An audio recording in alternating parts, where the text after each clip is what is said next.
ang sound.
The ceremony will begin shortly.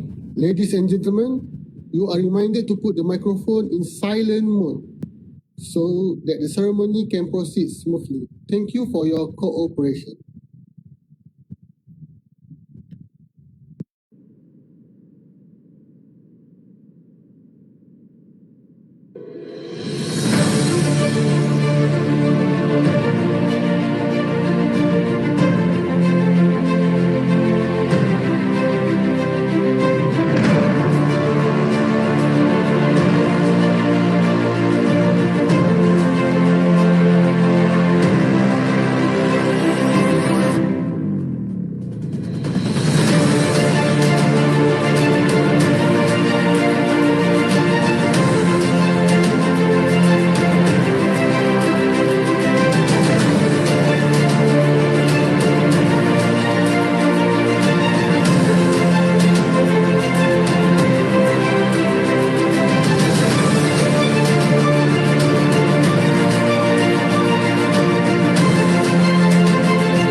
Assalamualaikum warahmatullahi wabarakatuh and salam ibu kandung Suluh Budiman. Bismillahirrahmanirrahim. Alhamdulillahirabbil alamin wassalatu wassalamu ala asyrafil anbiya'i wal mursalin wa ala alihi wa sahbihi ajma'in. Honorable Dr. Fatanah Ramli, the Deputy Dean of Research and Innovation FPM UPSI, Honorable Dr. Muhammad Razimi bin Hussein, the Deputy Director of CPRI UPSI, our panel members today, Assistant Professor Halini, University of Immaculate Conception from Philippines, Dr. Ali Foreman from Universitas Semarang, Indonesia, and Mr. Nur Azam Ghazali, our UPSI alumni. And also the following UPSI esteemed lecturers, staff, and students, as well as the respected audience. We are grateful to Allah Subhanahu Wa Taala for allowing us to convene today in the Malim Sadana webinar series 4, closing the research to practice gap with His permission. Let us all sing Negaraku song to begin the ritual, the ceremony for this morning. Later, a song by Ibu Kandung Suluh Budiman and Al-Fatihah will be played.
أعوذ بالله من الشيطان الرجيم. بسم الله الرحمن الرحيم. الحمد لله رب العالمين الرحمن الرحيم مالك يوم الدين. إياك نعبد وإياك نستعين. اهدنا الصراط المستقيم صراط الذين أنعمت عليهم غير المغضوب عليهم ولا الضالين.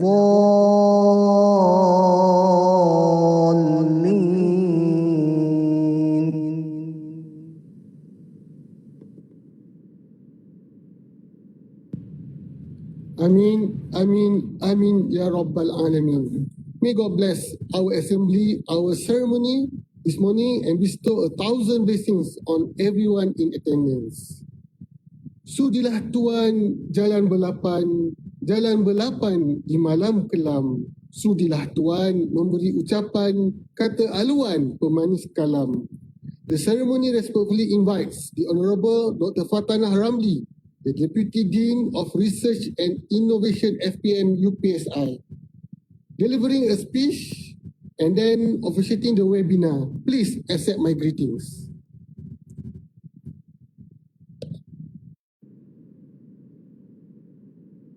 Thank you very much. Bismillahirrahmanirrahim. Honorable guest, Dr. Razimi Hussein, Deputy Director of Center for Pedagogical Research and Innovation, CAPRI, Honorable International Webinar Panelists, Assistant Professor Helen Yu Pregra, University of Immaculate Conceptions, Philippines, Dr. Ali Forman from University of Semarang, Indonesia, Mr. Muhammad Nur Azam Ghazali, UPSI alumni, respected and distinguished professors, doctors, students, ladies and gentlemen. Assalamualaikum warahmatullahi wabarakatuh. Salam sahabat ibu kandung suluh budiman. Alhamdulillah, I would like to express my gratitude to the Almighty Allah Subhanahu wa Ta'ala. With His blessing, we are gathering virtually on this Webex platform to participate in the international webinar Closing the Research to Practice Gap, organized by the Center for Pedagogical Research and Innovation, CAPRI, or known as CAPRI, Faculty of Human Development, UPSI. I'm very pleased to welcome you all to today's webinar. In line with the UPSI motto, number 1, university education, the leader in education, inshallah, the organization of such a brainstorming and insightful session today have shown a clear commitment that CAPRI is very committed and serious in exploring and translating the latest pedagogy in line with the national education system. As UPSI is celebrating 100 years of education legacy from SITC, MPSI, IPSI to UPSI. UPSI is challenged to uphold education in line with the national education philosophy and the Malaysian Education Development Plan 2013-2015. CAPRI has strengthened pedagogy through research, providing world-class facilities such as feature classrooms and consulting services to teachers throughout Malaysia. CAPRI has also established collaborations with stakeholders in external agencies, including local and international public institutions of higher learning in working on producing various pedagogy modules. For example, the Children's Flashlight module in prisons, the Orang Asli Pupil Pedagogy module, the Special Needs Pupil module, as well as the Homeless Pupil module.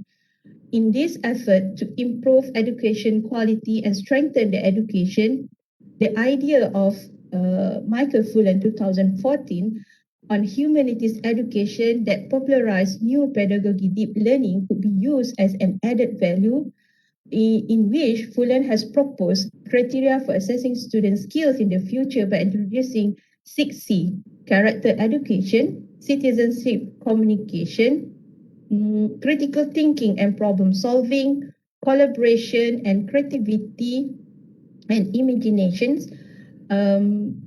With this all 6Cs, educational products become an essential element in the new pedagogy of deep learning through meaningful learning. With the theme closing the research to practice gap, I am optimistic that the discussion today will facilitate the knowledge to close the gap between practice and research to face various challenges in education during COVID pandemic. And I wish you all success and fruitful discussion in improving Malaysia's education as well as perhaps regional and internationally. With lafaz Bismillahirrahmanirrahim, I officiate the international webinar organized by the Center for Pedagogical Research and Innovation, CAPRI, Faculty of Human Development, UPSI. Thank you.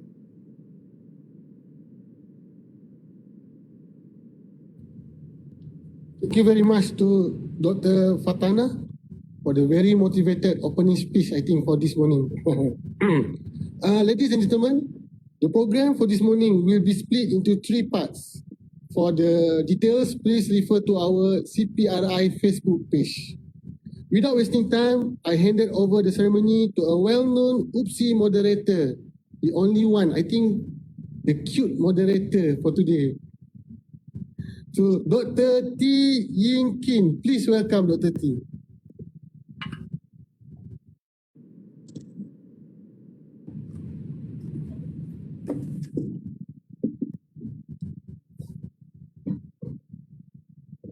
Nampak ke gambar saya?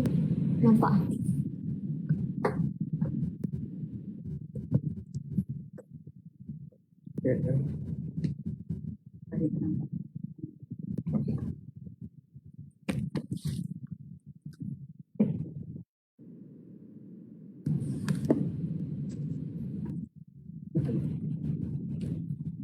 Press. Good morning, everyone. My name is Dr. T, and I will be your moderator for the session today. And I am very pleased to have with us 3 panelists today with us from different countries, each representing the Philippines, Indonesia, and also Malaysia. Okay, and the first panelist today we have with us our Assistant Professor Helen Pregua from the University of the Immaculate Conception, the Philippines, and she is currently the internship coordinator of the College of Teacher Education. Prof. Helen graduated with degrees in arts in elementary and secondary education, majoring in general sciences. And the title that will be shared today will be The Perspective of STEM Education in the Philippines. And a reminder to our audience as well, there will be a question and answer session later after our panelists sharing. So for those who have questions, you may put your questions in the Facebook chat or also in our WebEx chat. Yes. Okay, so without further ado, shall we pass the time to our first panelist, Dr. Helen. Thank you. Okay, good morning. Let me first start my sharing the PowerPoint. Window.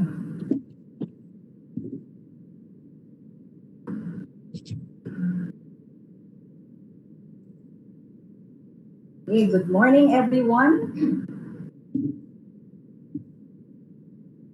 Okay, I am Ma'am Helen Pregua. I come from UIC, Philippines, and I am going to share with you about the perspective of STEM education in the Philippines.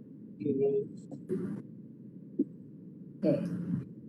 So the flow of my sharing will be, I'll start with a short introduction, then just a brief background also of our educational system, the challenges, the opportunities, and end it up with shared responsibility and commitment. Now, I would like to start with this photo here, Virgin Hero, and I think everyone is familiar with this. They came out with the America's Got Talent.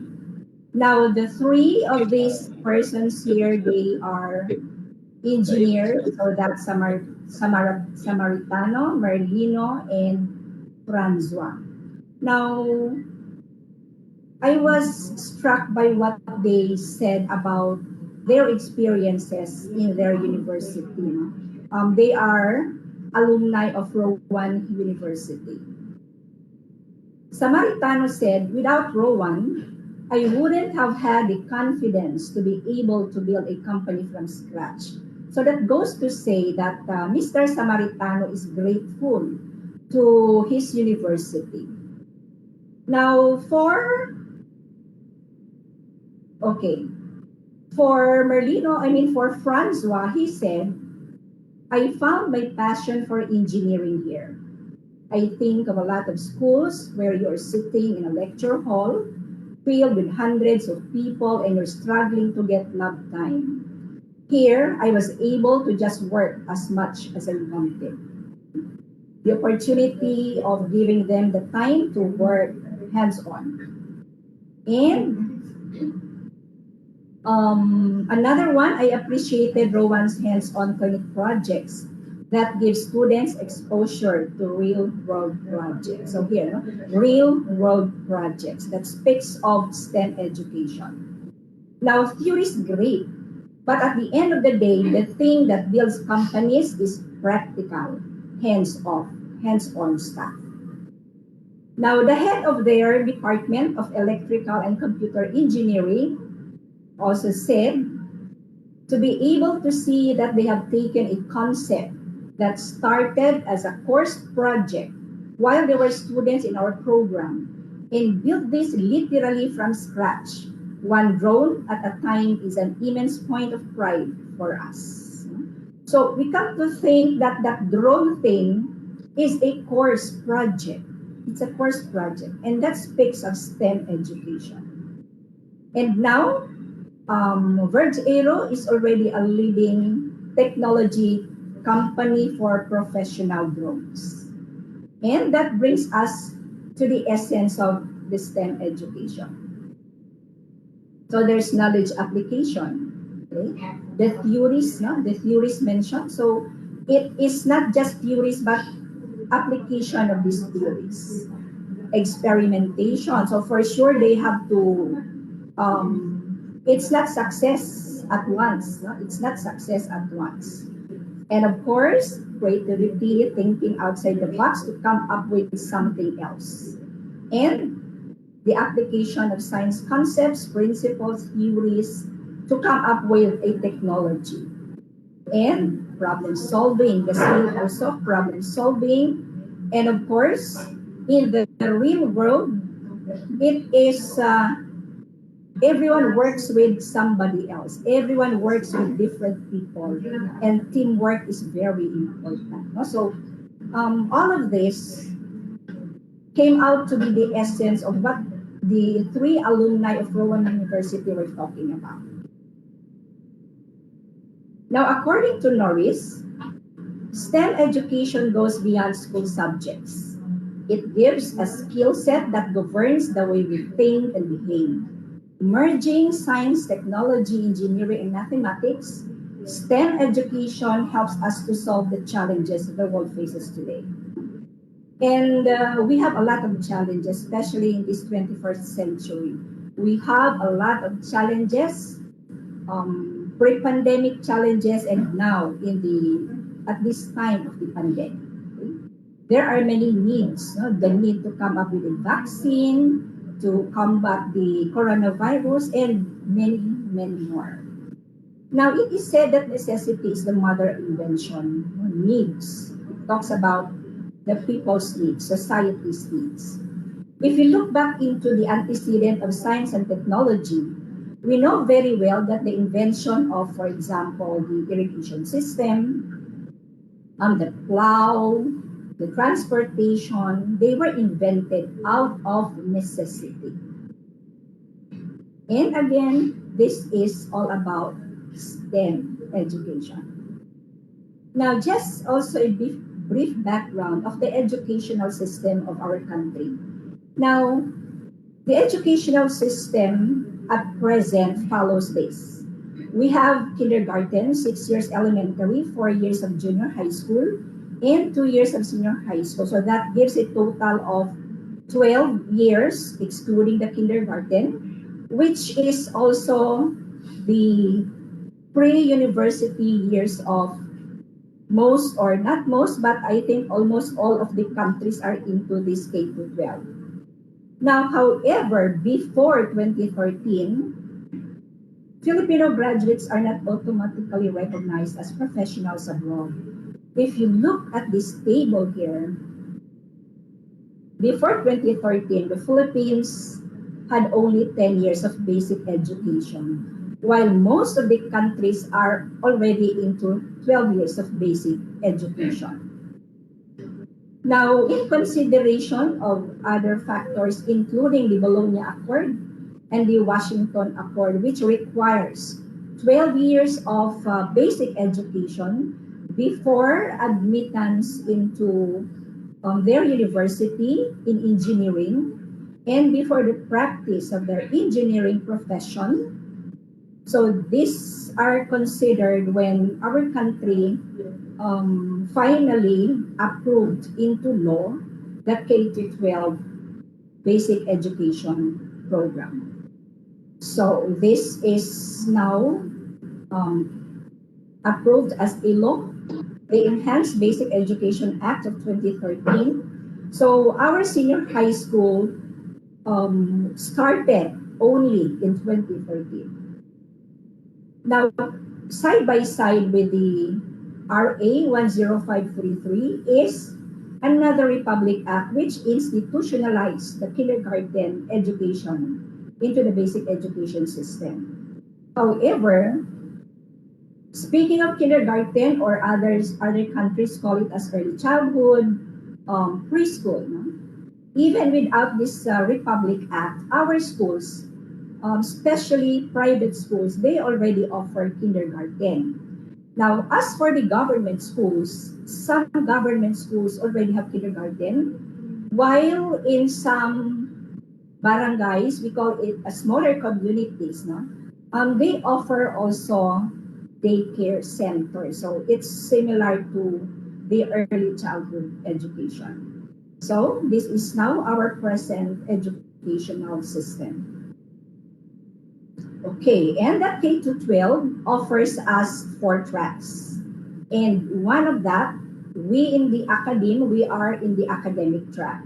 And under the academic track, we have here the strands. And one of those strands is science and technology, engineering, and mathematics. So STEM is one of the strands under the academic track. So if our graduates in senior high school would opt to go into a university, then they can choose here STEM, okay, and get STEM-related courses. Now, the data here shows the enrollment of our basic education students, both from the public and the private sectors. And it is very clear. So the data here is from school year 2020, 2021, and 2021-2022. So this is already the statistics during the pandemic years. No?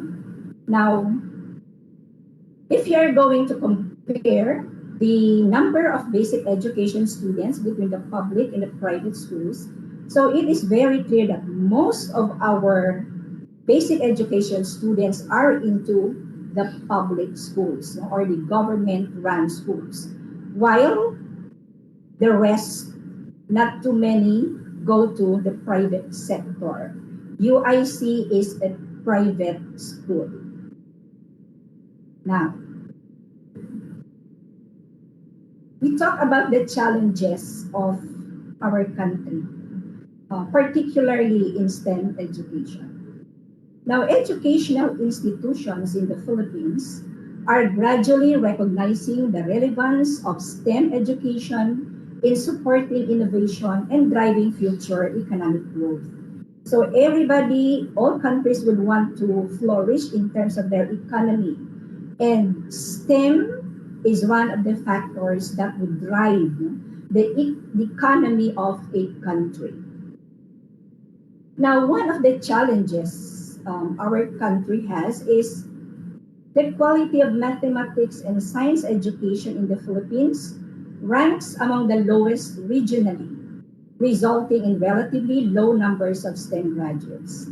So out of these 645,973 university graduates, so the data is talks about 2016, only 12% of those university graduates are into engineering courses, and only 1% into science, and less than 1% are into mathematics. Now, the international assessments also shows the poor performance of our country. So the data here shows the PISA 2018, the first time our country joined this international assessment. While other countries, OECD countries, have this average of 489, the Philippines only has an average of 357 in science and 353 in mathematics. So these are taken by 15-year-olds, so that would be our junior high school students. Now the teams also in 2019, while the center point is 500, both in science and mathematics, our country got only 249 and 297. So these were taken by our grade 4 students. So it does not really give a good picture of our achievement in terms of science and mathematics. That is a challenge. That's a challenge for us.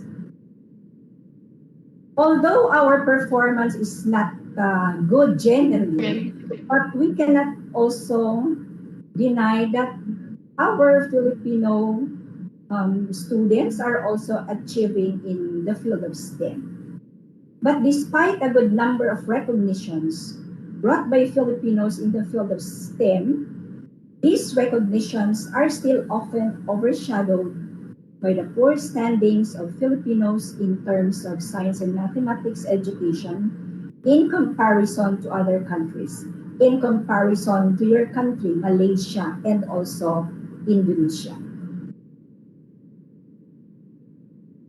Okay, another challenge is getting more students to enroll in STEM. That is still a major challenge. Now, the Commission on Higher Education, this is the government agency looking after the tertiary education in our country. So the data shows that in 2018 to 2019, only 38.5% of total enrollment is STEM-related courses. So that has also a connection with the first challenge I posted earlier. And there is also a decreasing number of STEM enrollments from women. That's in 2016 to 2017. Now, CHED reports that women comprise only 43% of STEM enrollments. Okay, STEM shortage. So this is a sharing from Mr. Albert, a senior research fellow at the Philippine Institute for Development Studies. So he said that undersupply in STEM-trained workers will be most apparent in the life sciences, physical sciences, mathematics, and statistics, and engineering by 2025. And we are now in 2022. That's close already. Now, PITS estimates the supply-demand gaps in 2025 at 13,964 workers in the life sciences, more so higher in the engineering, and 9,689 in the physical sciences, and 13,285 in math and statistics. So again, it is a challenge to our country how to convince our graduates to enroll in STEM-related courses in tertiary education. And another one is our human resources, teacher capability, that speaks of the teachers. So lack of educators with exceptional mastery in the field related to STEM. So again, teacher factor is very important in STEM education. And again, it is a reality that in some of our schools offering STEM subjects, there are those who are not really that prepared to teach the subject. There is a mismatch, no, of the subject and the teacher. So again, that would challenge our education sector. Now, I said our senior high school took effect only in 2013. And that would mean the need for more classrooms, no? Infrastructure resources, instructional materials, laboratory equipment, and not all schools can provide that for our students. While government is trying to provide this need to our growing number in the basic education, but still there is a lack of these resources. Now, gender disparities in the area of education is so it is found out that the males outnumbered females in the attainment of education and skills related to STEM related fields such as ICT, engineering, manufacturing and construction, agriculture, fisheries, and veterinary. It is also interesting to note that more females are into education. So there are more females who are into teacher education. Not a high number of males into that. Most of our male students are into the STEM-related courses. Now, despite the challenges our country faced, it is not that dark at all. No? We would like to see the opportunities brought about by the challenges in STEM education. One opportunity is our K-12 program. So it provides senior high school students with an option to pursue STEM-related fields through the academic track. As I was sharing that to you earlier, in our academic track, one of the choices which our senior high school graduates can take is into the STEM. Okay. Now, another action from our government is the improved curriculum for basic education. Okay. This is a curriculum of science, basic education. So it speaks about scientific, technological, and environmental literacy. So all of these will lead into scientific, technological, and environmental literacy.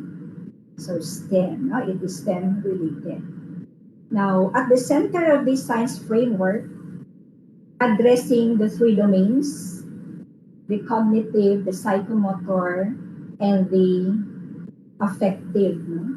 As we can recall what I had quoted from the engineers of Rowan University, they were talking of theories. They said theories are important. Okay?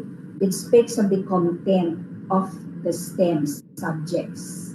And of course, understanding application of this into the different fields. And of course, very important also would be the attitudes, the values that go with STEM education. Now, surrounding that, we have also to address the 21st century skills. And down there, these are grounded by theories, by approaches, which will help in the attainment of the competencies in STEM education. Now, for mathematics, so it centers on critical thinking and problem solving.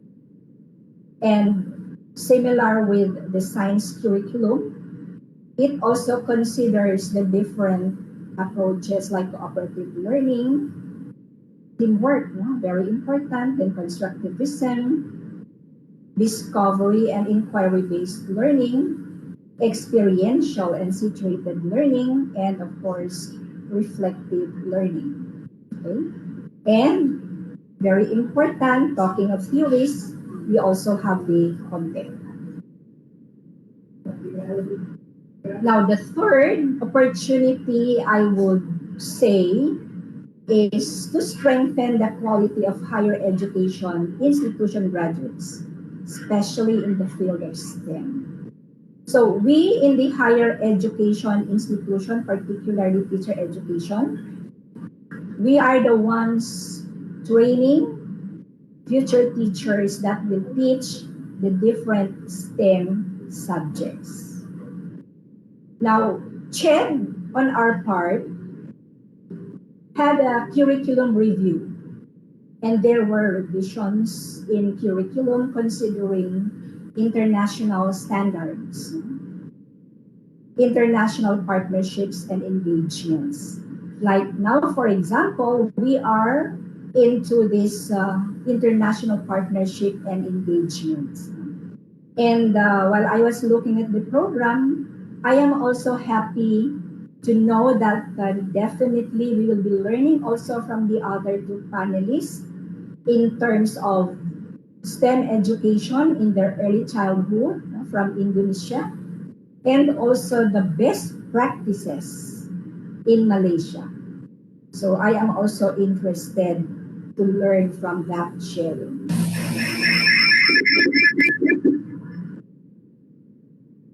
Now, in line with partnership,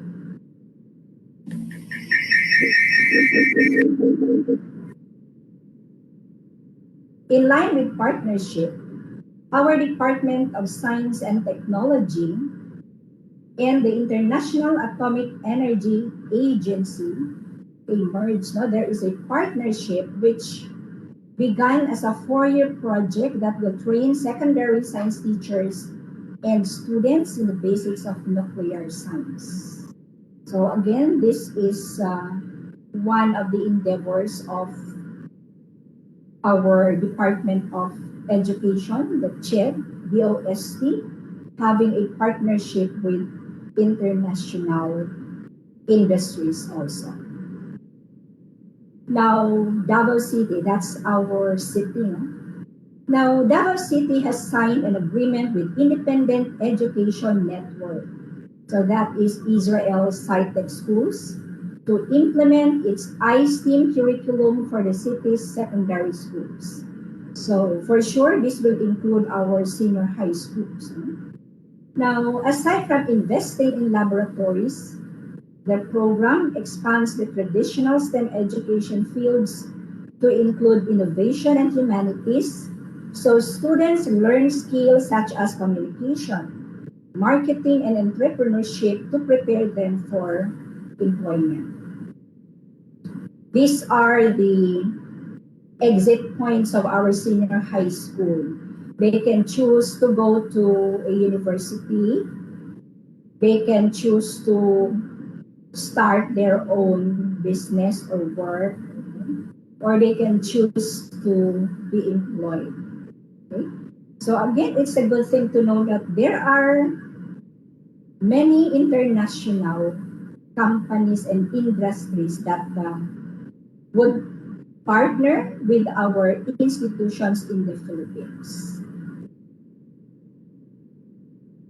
Now, we also have our state-run Philippine Science High School. There are 16 campuses across the country, and one of those campuses is in Davao City. We are in southern Mindanao.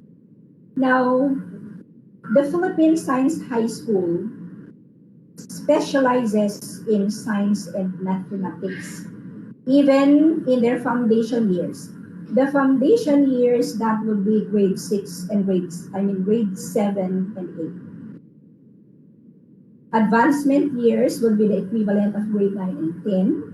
And the specialization skills, that would be for grades 11 and 12, or the equivalent of the senior high school education. So they specialize in this. And then, not all senior high school graduates can enter into this Philippine Science High School. The top-notchers are those in the upper level of education from the different senior high schools are the ones admitted, because they have to pass the intensive entrance examination before they are admitted. And since it is a state-run school, all of the expenses are paid by the government. Now, according to the executive director of Philippine Science High School, to sustain their interest, we try to make the learning process fun, interesting, and engaging. We don't limit the program to classroom lectures. Instead, we encourage students to explore, experiment, and conduct laboratory exercises. So again, we can relate that to the engineers who went into Rowan University. Students have the opportunity to participate in internship programs and science camps in universities, firms, and research institutions in other countries. So like Singapore, Japan, Taiwan, and South Korea. So just a few of the achievements of our students in Philippine Science High School. So they join international competitions like the International Math Olympiad, International Junior Science Olympiad, International Physics Olympiad, International Chemistry Olympiad, the ASEAN +3 Junior Science Odyssey, the International Biology Olympiad, among others. So it is really focused on STEM. Now, the graduates also of Philippine Science High School, they are also admitted, or they are qualified to join top universities in USA, Canada, Australia, New Zealand, Japan, United Kingdom, Singapore, Thailand, Korea, and Abu Dhabi. So it is not really that bleak at all. No? We still see an optimism in our STEM education. Now, teaching and developing professional learning. Now, the statistics I showed you earlier will tell us that most of our basic education students are in the public schools. It follows that most of our teachers also are in the public schools, and not all of them are able to take part in trainings. Only probably the principal, coordinator, and some designated teachers can join the training. Now, to address that, the Department of Education issued DepEd Order 35 in 2016 to come up with what we call as the Learning Action Cell. Now, the Learning Action Cell is a school-based continuing professional development strategy. There are many topics under the LAC And one of those would center on content and pedagogy. Okay, very important, no? Content and pedagogy. They are going to meet. They have an agreed schedule. They are going to meet. And from there, they are going to share the best practices they have in school. And they can also mentor those teachers who are new to the teaching profession. So even if they are not sent into seminars, at least within their school or district or division, they are able to share the best practices. Okay.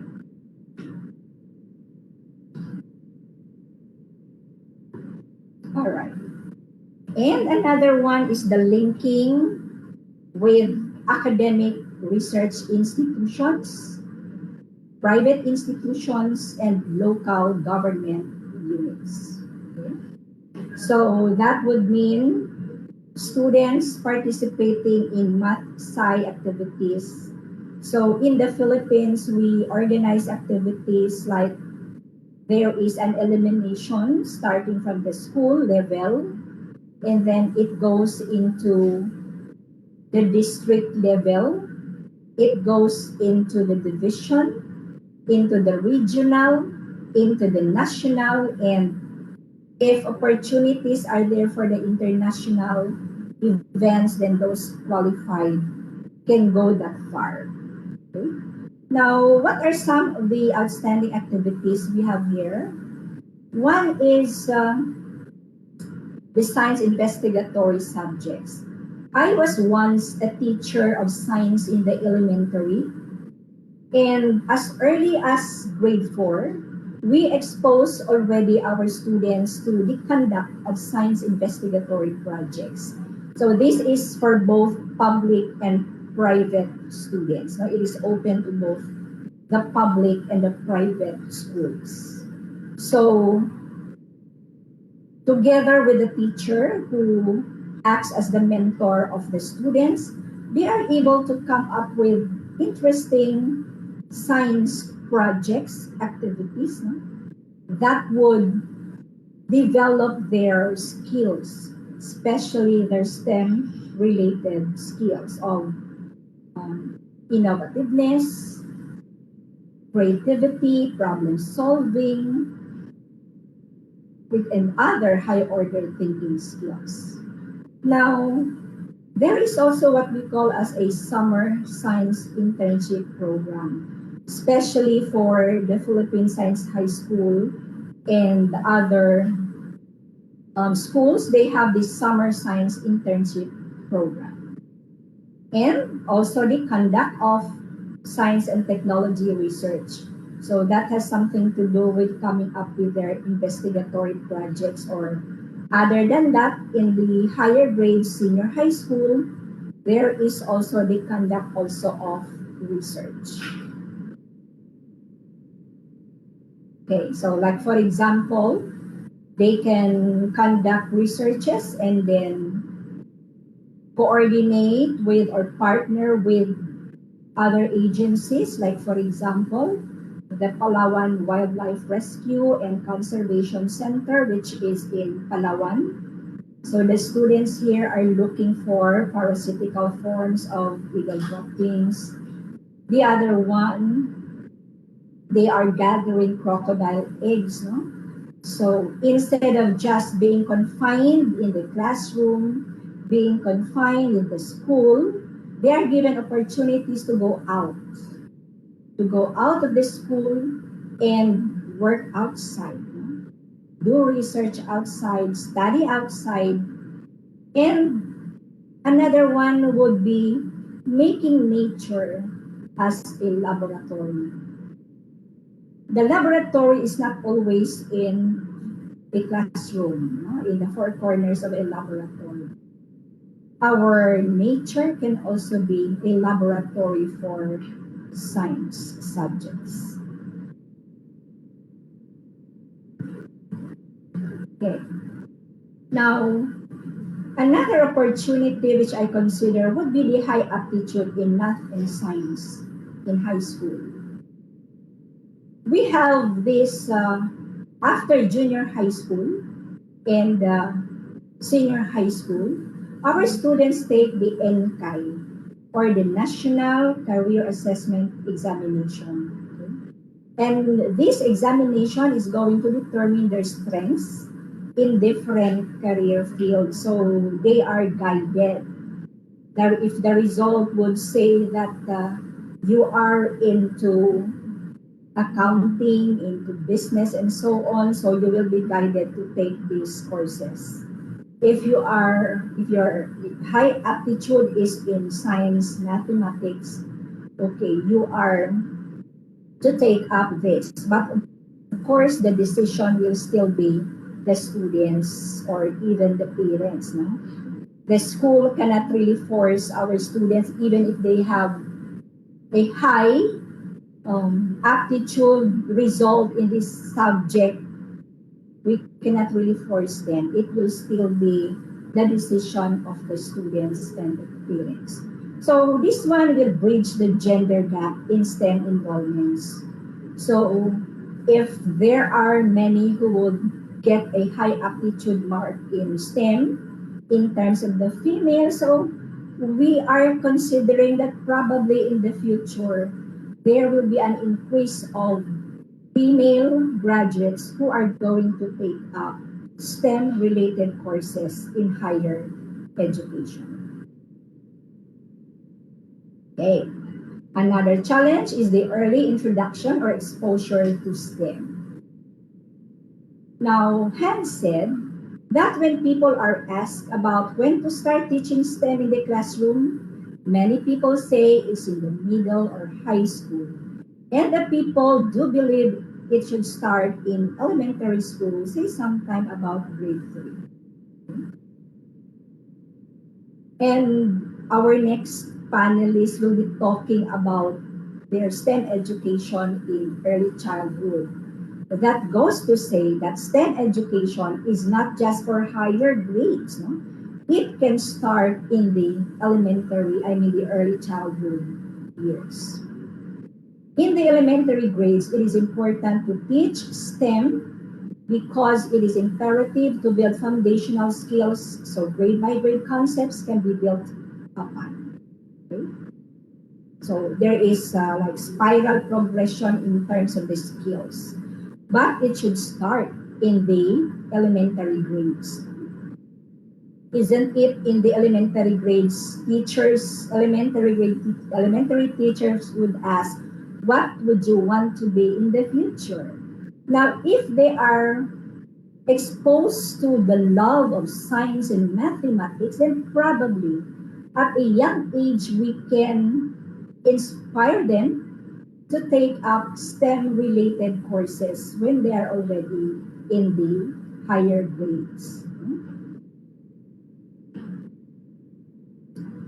Now, this is our curriculum for kindergarten, for early childhood.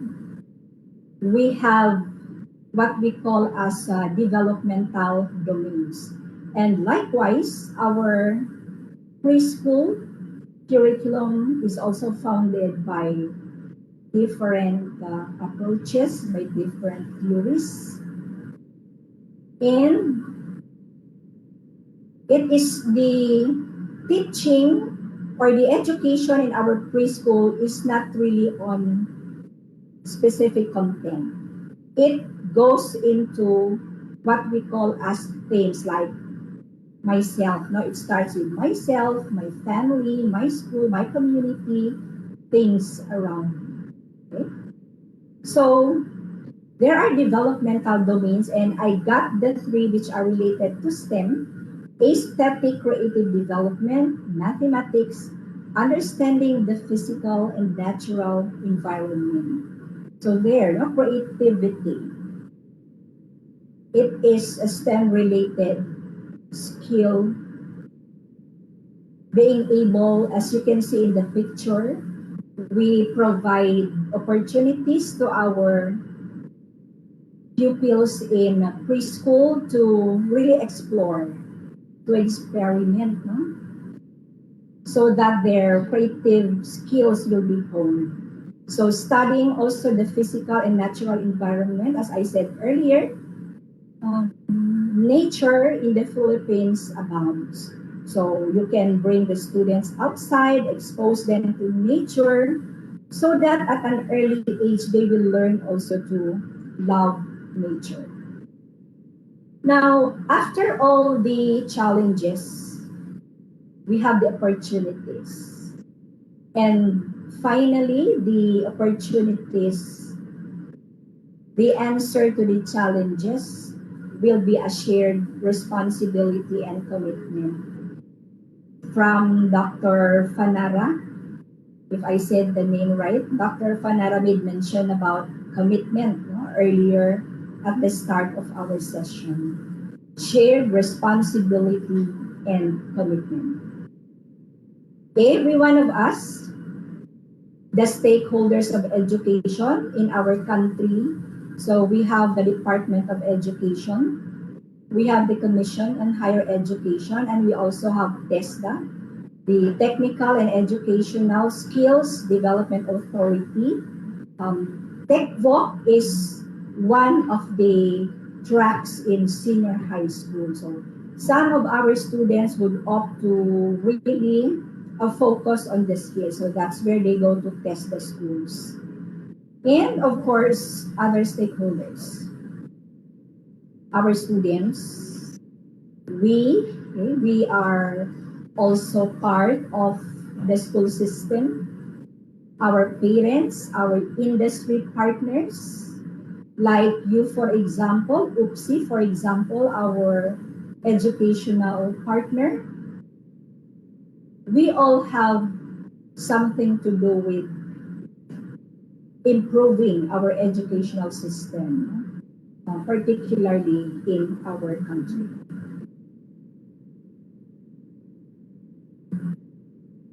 Now, as a parting to all of you, I would say that the STEM education in the Philippines has its share of challenges. Stakeholders in Philippine education need to work all together to move forward. We do not want to just be as A's nor to move backwards. We would want our country would want to move forward just like you. With shared responsibility and commitment, Filipinos can work on the challenges and make them opportunities to further their planning, implementation, and evaluation of the outcomes in Philippine education. After all, as I have said earlier, STEM education can be a driving force to bring Philippine economy to greater heights, just like Malaysia and Indonesia. Thank you very much for listening.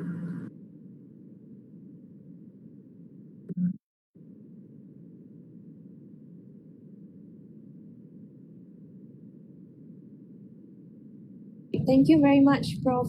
Helen, for your very comprehensive sharing about the background of STEM education, from early childhood education towards higher education in the Philippines, including challenges and also opportunities, how we can actually turn the challenges that we have in the Philippines into opportunities. I think that is a very hopeful and very positive picture that you have painted there through your sharing.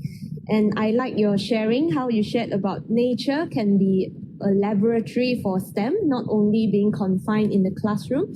Okay, right. So now it's our question and answer session. I'd like to ask if the audience has any questions. You may type it in the chat box in WebEx or in Facebook, in the Facebook comments. Do we have any questions for our speaker today? You're welcome to ask.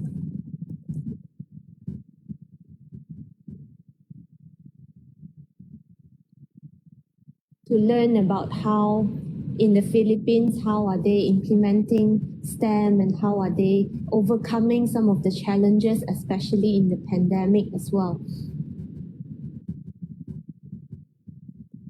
Is there any questions?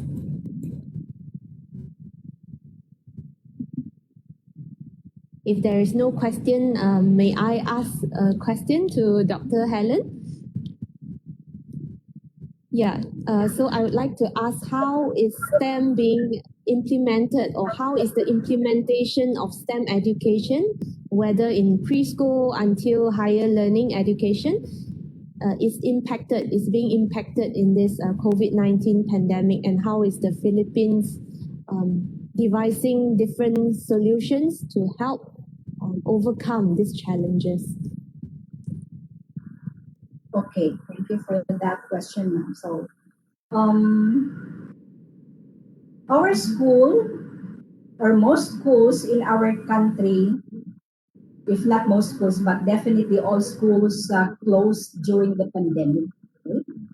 And then, of course, there is really this concern of how are we going to deliver to our students about especially science, no? Especially science, when some of these need to be worked on hands-on, like activities in laboratories, but definitely that would not be possible.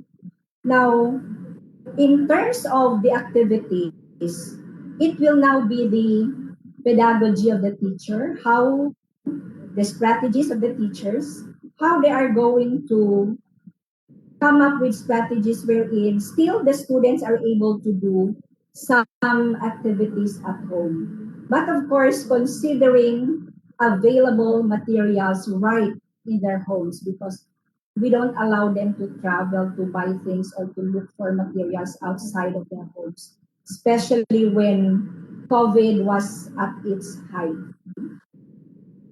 But really, that is again a major challenge, especially at the onset of COVID, because not, not every one of us prepared for that. No? We were not able to prepare right then and there modules right away. Like the modules were done in just a short span of time, and it was more of reading, giving of handouts. But for our higher education, our teachers are using like simulation activities so that they're, especially for the sciences which need laboratory, somehow it has been sacrificed for a time. But now slowly, some of our schools open up with a limited face-to-face. Like other students are already reporting to the schools to conduct their activities in the laboratory. Like for example, our school, we already opened up to our medical technology students. They are already in the laboratory working, but of course they have to be scheduled because we really have to follow protocols also to prevent the spread also of the virus. No? Our parents in general are already clamoring to bring back their children to school because they would want teachers to be there to really help their students out in the subjects. All right, thank you, Prof. Helen, for the answer. I think for our country as well, in Malaysia, I think globally, internationally, the pandemic has been a very big challenge for most of our schools. Many of our schools, especially for STEM education, which really focuses a lot on hands-on learning. But I think this is a good time and good opportunity for us to really come together and collaborate to make STEM possible through virtual learning and also through online, looking at the further future education in STEM. So I think that is one of the potential direction that we can go to, not only focusing on the traditional, conventional face-to-face learning, but STEM should also be made possible through virtual learning for our students' benefits, so that these students will not be deficient in some kind of way because of some pandemic, and we do not know in the future what kind of pandemic or what kind of different challenges would come. So I think this is a good time for us to start devising plans and also strategies for our teachers, for our lecturers, and also for students, so that we are all ready for the coming STEM learning in the country, whether in the country or also internationally. Thank you very much, Dr. Helen, for your very comprehensive and informative sharing on STEM education in the Philippines. I think if there are no further questions, we will have a break right now before we start our next session with Dr. Ali Forman from the University of Semarang, Indonesia. Okay, we will restart our session at 10:30 a.m. So please stay tuned and come back at 10:30 a.m. sharp. Thank you very much for tuning in, and I will see you all later for the second session.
Negociar.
All right, everyone, welcome back to our second panelist session.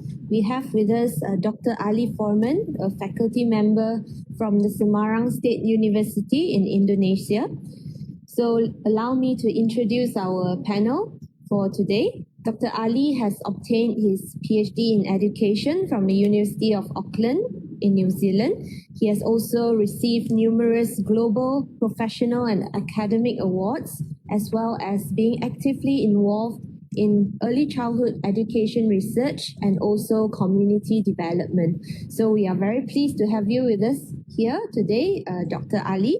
And the topic that will be shared with us today by Dr. Ali will be STEM in Indonesian preschool curriculum. So focusing on the early childhood education and how is STEM being integrated into the Indonesian preschool curriculum. That's a very interesting topic. And shall we pass the time over to Dr. Ali Forman?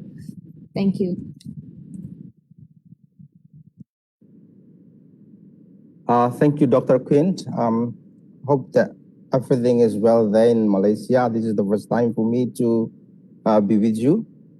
Before I deliver my paper, can I check that if my voice is clear enough there? Thank you. So allow me now to share my presentation.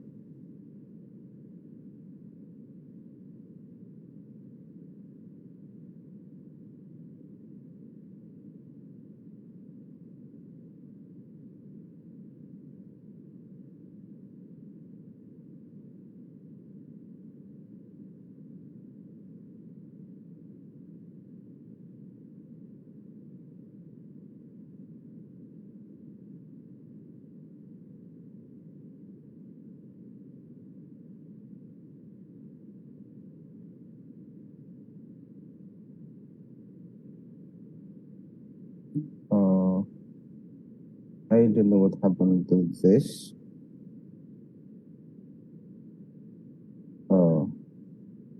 What happened? Hang on.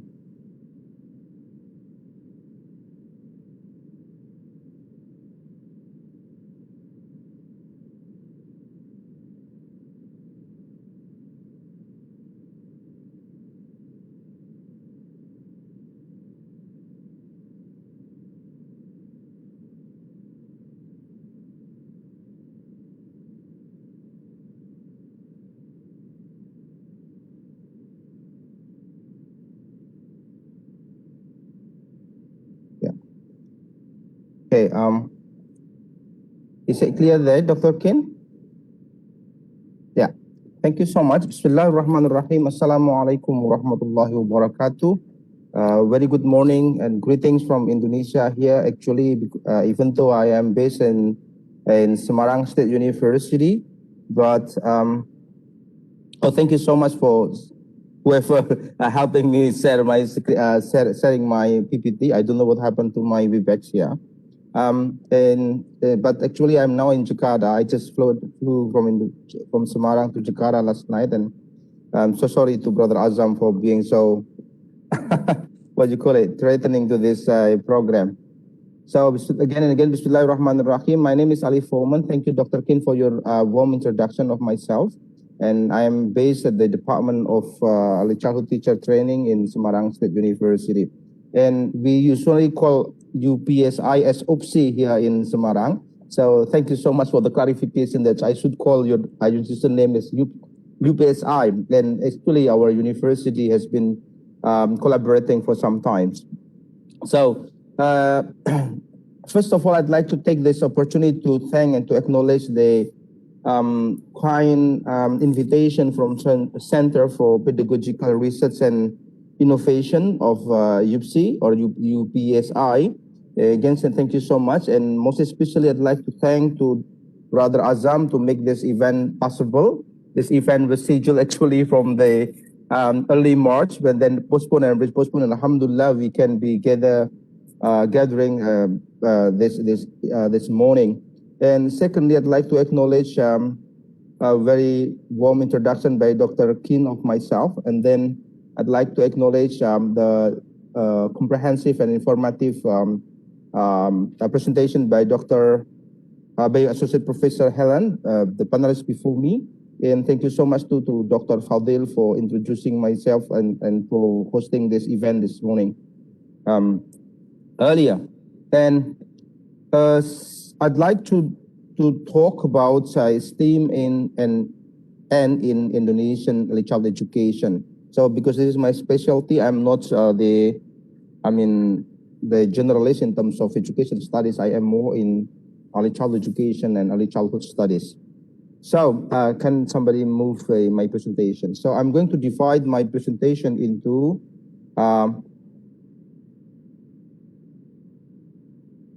four parts. The first one, I'd like to highlight what I call as the STEAM fever, the mom STEAM that's happening here in Indonesia. Then the second part of my talk will be about the trajectory of STEAM in Indonesian early child education curriculum. Then I'm going to discuss how STEAM in Indonesian contemporary early child education curriculum. And I'm going to conclude my talk today with highlighting the issues and challenges, as well as describing some potential future research collaboration that I hope that our university, UNES here in Indonesia, in Semarang, and UPSI in Malaysia, or Immaculata Conception University in the Philippines can be doing in the future. So let me begin by highlighting what I mean by the STEAM fever. So when I was developing my this presentation some times ago, early in March, I tried to make some quick snapshots how STEAM in Indonesia been discussed, how STEAM are on the internet among Indonesian scholars, among Indonesian academic, among Indonesian researcher. So I tried to use the two keywords, STEAM and PAUD. PAUD is the Indonesian language for ECE, Pendidikan Anak Usia Dini, used to be Pendidikan Anak Dini Usia. So this is what I found from the internet, that for example, when I use the keyword STEAM and PAUD, Google, general Google, the normal conventional Google, offers us with 276,000 results on the less than 1 second, while Google Scholar offer only 630 results. Then I try to use the another keywords that normally used by Indonesian researcher here, the pendekatan STEAM or STEAM as approach. The reasons why, and PAUD and ECE, the reasons I use this keyword is because there has been some misconception about STEAM here in Indonesia. There some people try to treat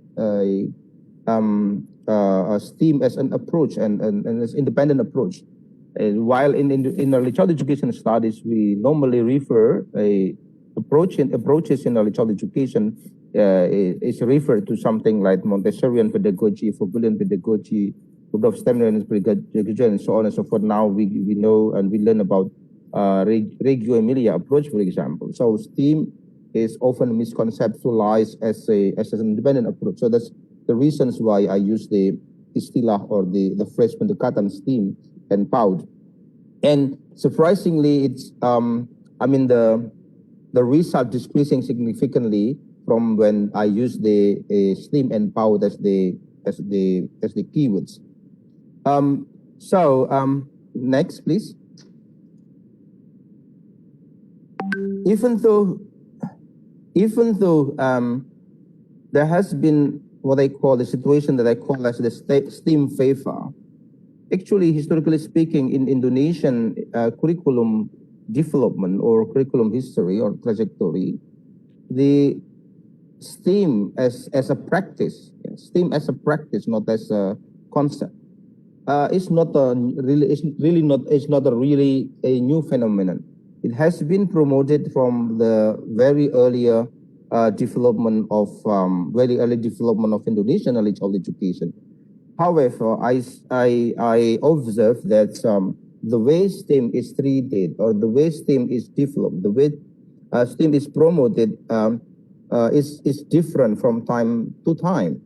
So, for example, what I meant by the trajectory of STEAM discourses here, during 1960s, during 1950s to 1980s, for example, STEAM has been promoted, but it was promoted as part of the aim or goals or to conserve or to transmit a cultural heritage, national cultural values or ideological heritage. For example, we can see from the quote that I took from Ki Hajar Dewantara. Ki Hajar Dewantara is one of the very founding fathers of Indonesian education, and he was the creator, he was the founder of the local early childhood education system called as Taman Indria. Taman Indria is the concept or is the term he used in opposition or as an alternative to kindergarten, because he showed that the notions of kindergarten is full of colonialistic values because it was promoted by the Dutch during the Indonesian colonial period before 1940s. So here, for example, he proposed that in order for children to learn well in the kindergarten or in Taman Indria, he proposed that it is important for the teachers to observe how the mothers in the village, how the fathers, how the parents in the village are using materials from the nature, as Dr. Helen already mentioned, that STEAM is really connected to the nature-based approach education. So he proposed that it is important for the teacher to observe how mothers, how fathers, how parents in the village, for example, utilizing or make benefits of the resources from the nature, like the leaves, for example, and how they transform those natural resources into crafts, into something, into tools, into miniature of tools, for example. So this is what I meant by that in the beginning, the promotion of STEAM is associated or was associated with the notions of cultural transmission and preservation. Then this discourse has shifted around 1980s to the late 1990s. So in the past, STEAM was part or was also tool to preserve the cultural heritage. In the 1980s to late 1990s, the promotion of STEAM was framed under the notions of the threats of science and technological backwardness. You know, during 1980s to 1990s, the late 1990s, Indonesia, the biggest or the dominant values in Indonesia is about national development. So there was a kind of fear, a public fear, if this country was a lack in terms of the technological advancement or science advancement. So it is important to promote STEAM, science, technology, and mathematics, engineering, and so on and so forth, in order for this country not to be left behind in the global modernization, technological modernization and advancement. So STEAM was promoted as or under the discourse of threats of science and technological backwardness. And you might see this in the different or diverse national education policy, in which the danger or the threat of backwardness or the threat of not being modernized is really a fear. It was really a public fear. So in 2000s and till 2012, as you know, that in 1998, Indonesia what you call it underwent what we call as the reformasi here, and it's also influenced the way education was promoted, the way education was delivered, and at the end of the day, also impacted the way early childhood education was done. So, you know, in 2000, for example, we know that there was a meeting in Dakar, in Senegal, in Dakar, in which the world leader agreed upon the notions of education for all and agreed upon the notion of expansions of early childhood education, and at the same time start to promote the notion of developmental children.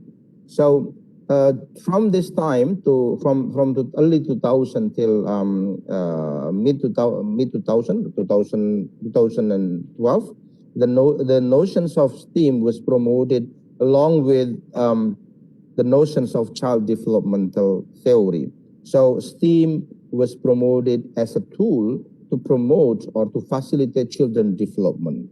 Then nowadays, another discourse shift already take place in what I call as the discourse of navigation or navigating the unprecedented change and unpredictable future. You know, like what the panelists before me already mentioned, the connection between STEAM and COVID-19 and this global pandemic, for example. STEAM is now promoted as part of the tool, as part of the way, as part of the technique for us, how to tame the unpredictable future, how to tame the unprecedented change and unpredictable future. So this is what happened around from 1990s to 2000 and to the present time. So there was at least 5 discourses in the way STEAM has been promoted in Indonesia. It started from the function of STEAM promotion as part of the cultural preservation, to the way that this country tried to overcome the threats of science and technological backwardness. Then, oh yeah, I forgot to mention this discourse. So in late 2012 to the early 2019, there was another discourse that through which or under which STEAM has been promoted in Indonesia.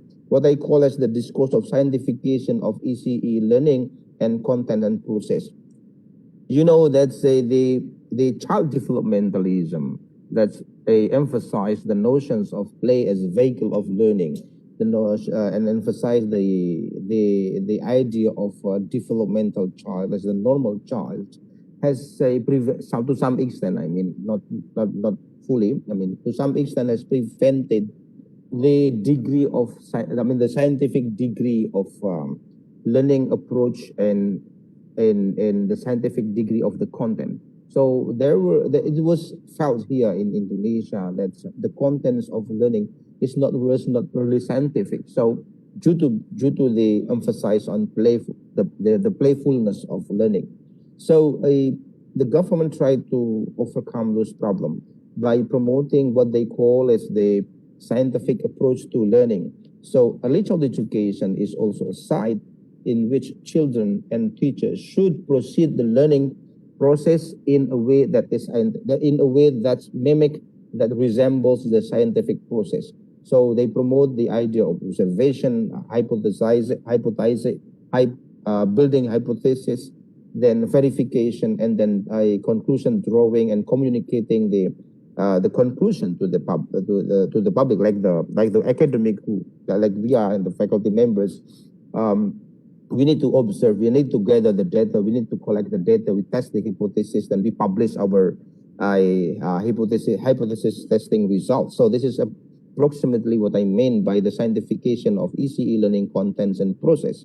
So this happened between 2012 to early 2019. And this discourse now already shifted because in 2019 we have new policy in which STEAM is really promoted, highly promoted, but in totally different from the way it was perceived in the past. It is promoted. I mean, STEAM here is promoted as part of the tools how this country education going to navigate the unprecedented change and unpredictable future.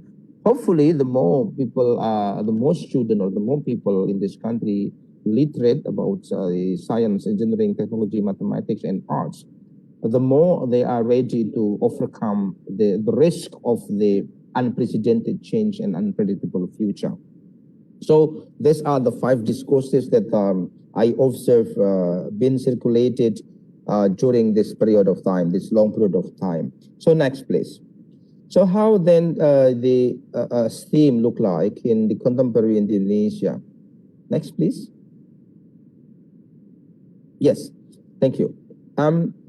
I observe there are at least two modes of promotions. How STEAM been promoted in Indonesia. But before touching that issue, I'm going to first of all highlight that early childhood education in Indonesia has been a site for continuous experimentation of curriculum models. And now we really adopt, now we have some versions of government supported curriculum. It is really, I'm not going to touch that into detail, but one of the curriculum that's framework that is promoted is this one, the one that's directly mention the word and the phrase STEAM. So this is the first curriculum framework, that mention the STEAM in its document. So it's by STEAM, it means that by promotions, the STEAM promotion, it means the integrations of skills related or derived from 5 disciplines into early childhood education to facilitate children gaining foundational capacity to solve the world's problem. So here, STEAM is treated as a tool to solve the problems of the world.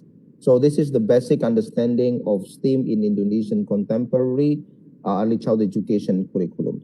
Next, please. And here is the learning outcome that is expected by the next, please.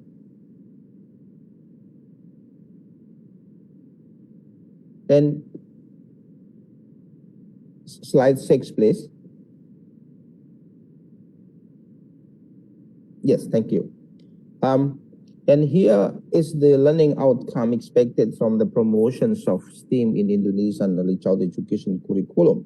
So first of all, I need to mention that in this new curriculum, STEAM is promoted together with literacy. So it is a single package, literacy and STEAM. So it is not literacy as an independent learning outcome and then STEAM as another independent outcome, but they are offered together as a single package. So because of that, so the way STEAM is promoted and the way learning outcome of this element is developed is as follows. So first of all, by learning STEAM and literacy together, at the end of their participation in early childhood education, children are expected to be able to demonstrate the ability to recognize and understand various informations such as pictures, signs, symbols, and stories. And the second one is to be able to communicate thoughts and feeling orally and in written form or using various media and building conversation. Also to communicate the ability to communicate their interests and willingness to participate in pre-reading activities and ability to demonstrate their curiosity through observation, exploration, and experimentation, as well as ability to recognize, develop caring and responsible attitude in preserving nature, the physical and social environment. And also to, again, the early ability to use and design. So this is the indicator that directly linked to STEAM. So not only children are, by learning STEAM, not only children are expected to use technological product, but also to design simple technology safely and responsibly. The word responsibly is really emphasized here. Then to gain basic critical, creative, and collaborative thinking skill. This is the process skills of derived from STEAM to be promoted to in early childhood education, and to recognize and see the relationship between patterns, symbols, and data, as well as can use it to solve problems in everyday life and explore various artistic processes, express them, and appreciate works of art. So I do know I'm not in the capacity to evaluate this learning outcome, whether this is too high or whether this is too sophisticated, or conversely this is too shallow for children, for young children. But this is what the government formulate as the learning outcome of early childhood education STEAM curriculum. I think it will be good. I'm open to for further discussion to have a comparative study between Asian countries, for example, what or how different Asian country members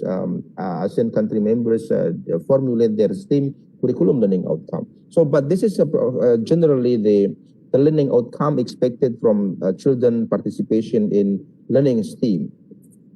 And next, please. Based on this learning outcome, so I can slide 7, please. So based on this learning outcome, I can further map what's going on in the contemporary Indonesian early childhood education STEAM learning curriculum. Slide 7, please. I'm afraid that if there is, yeah, thank you so much. So from those formulations of learning outcome, I think we can at least make two general highlights. Two general highlights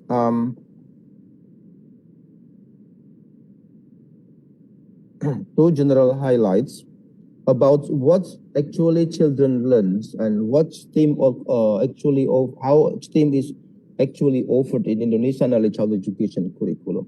First of all, I can mention that STEAM is offered as content knowledge.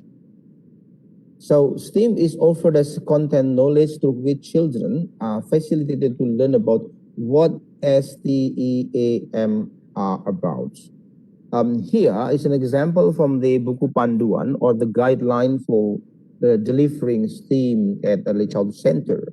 So here the Buku Panduan or the guideline from the government mentions the structure of the content structure of science. So for example, here the Panduan mentions that at least there are three types of content children should learn about science. The first is about the physical science. This content, for example, is related to the physical object in the world or in the environment and surrounding the center. The second one is about life science or biology.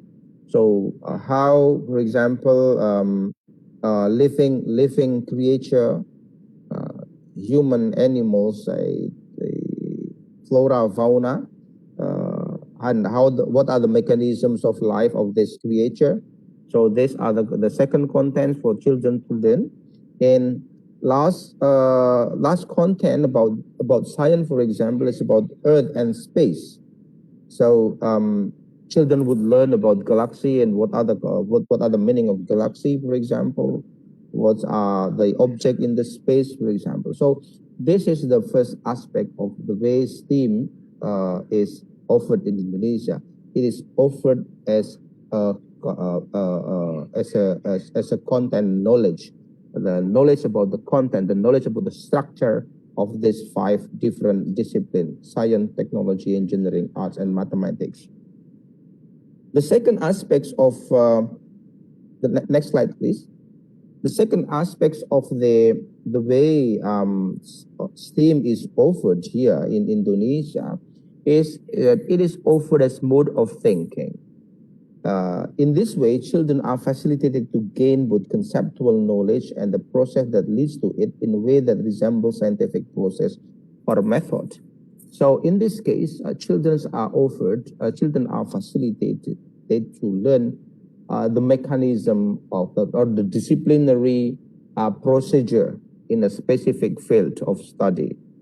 How children, for example, doing something when they are doing something based on the scientific mode, or if they pretend to be a technician or engineer, for example, how an engineer should behave, how an engineer should proceed his work, or how a scientist should proceed his work, how an artist or mathematician should proceed his work. So this is actually, I mean, even though it is now perpetuated, but this is actually the way STEAM was promoted from. I mean, this is what I'm going to say is this is the remnants of the previous curriculum, the curriculum 2013. that's in which STEAM is promoted under the discourse of scientifications of learning process and ECE learning content. So in this context, children again and again are facilitated to gain mainly the conceptual knowledge and process that leads to the knowledge that they gain under the framework of which discipline he is or she is learning. For those who are learning about science, they're going to follow the step of scientific method from observing, asking questions to conclusion drawing. So these are two types of ways through which STEAM is promoted in Indonesian contemporary early childhood education curriculum. In practice, teacher might have lots of diverse approach. Some teachers might took a very teacher-centric mode of teaching, while others might have, as also Dr. Helen already mentioned, some teachers, depending on their own philosophy and their institutional way of teaching, some other teachers might took a very nature-based approach, like the one promoted in America, for example. Some others might took a rather religio-Amelian approach of teaching. It's totally different. It's totally up to the teachers how they're going to teach. Even though actually the government and the Buku Panduan or the guideline promote the more student-centered way of teaching, but in practice, it's really up to teachers which way of teaching they're going to promote these two kinds of approach to STEAM as a content knowledge and as a mode of thinking. Now let me conclude with some reflections on what's going on in my point of view. Next slide, please, with this promotions of STEAM. So here I'm going to highlight some issues and challenges, and hopefully I can conclude this presentation by offering some insight for potential research collaboration between our students, our academic and faculty members in at least 3 countries involved in this webinar. First of all, one of the issues that I've learned from my observations of Indonesian practice of teaching STEAM and Indonesian policy of promoting STEAM in early childhood education is misconception of what? Of its status. By status, I mean is whether STEAM is an approach to education, or it is a content, or it is a procedure of teaching. I think we need some clarification, especially through our teacher training and teacher development or teacher preparation, because without having a solid conceptualization of this notion, I think the way we're going to promote STEAM is we need to put a very big question in the way we promote STEAM in our early childhood education center or to our young children. Second one is misconceptions about its nature. There has been some research here in Indonesia and in casual conversation that STEAM promotion in early childhood education involve a highly sophisticated technology. It's going to be very costly and it's going to be very expensive. And I think this misconception need to be clarified. That STEAM does not necessarily it might involve, of course, some expensive materials, but it does not necessarily involve those sophisticated, highly expensive materials to be brought to our young children's center. So these two misconceptions need to be clarified. I don't know whether in the Philippines or in Malaysia this type of misconceptions do occur among teachers or among parents, but it seems to me that it's rather common here. So I think there is a big need for us to clarify this, and we need to not only to clarify this, we need to also to show that STEAM can be delivered and can be promoted in a way that's sensitive to the local needs and to the local characteristic. The second one is the second issues that I observe is a tension between content and process skill orientation. So as I have mentioned in the previous slides, there are at least two modes of promoting STEAM in Indonesia. First is promoting it as a content knowledge. Second one is the process skill knowledge. In my point of view, they can be exclusive one of another, but it seems to me that the promotions of STEAM in early childhood education should be directed more on the notion, on the opportunity to facilitate our children to gain more process skill, scientific process skill, technological process skill, rather than the content oriented one. Because it seems to me that rote memorizations of the name of, for example, a object related to the Earth and a space science is no longer working. As Dr. Helen, Professor Helen already mentioned, that we are lacking of people who are going to work in the STEM or STEM related field. And a lot of memory in our brain about object doesn't really support of those needs. So process skill, it seems to me, needs to be more emphasized. But again and again, I think our teacher preparation need to be reformed in order for us here to promote more process skill rather than a content knowledge oriented teaching mode. Then the third issue that I would like to highlight is the teacher-centered practices. It's clear, I think, to me and to all of us that STEAM promotion require what Professor Helen already mentioned about hands-on experience, children active participation in constructing knowledge, and this can only happen if the our degree of teacher-centeredness is reduced, because it's going to allow children participation, children initiative, children initiated learning rather than fostered directly from the top down direction by the teacher. So I think this is another issue that I'd like to highlight and to share with you here.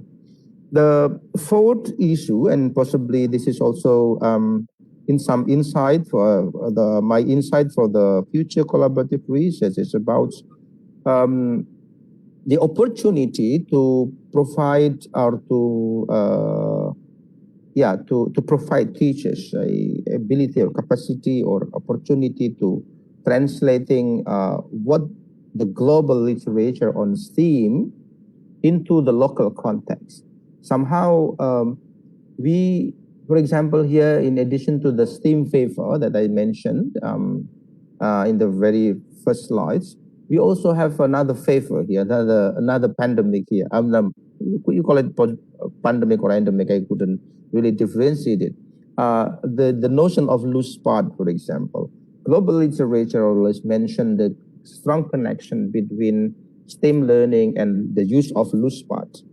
But somehow I saw that in my professional teacher development activity, for example, I saw some difficulties among our teachers how to really translate the notions of loose part into our local context. You know, and in one of the most popular, my favorite too, I think, in when we talk about loose part is the pine cone, pine cone. But it seems to me that loose part does not necessarily about pine cone. We can take something as in fact. Loose part has many elements, many types of elements that we can add into it. But again and again, because there is no space for us to negotiate and to contextualize and to translate this global notions of loose part, for example.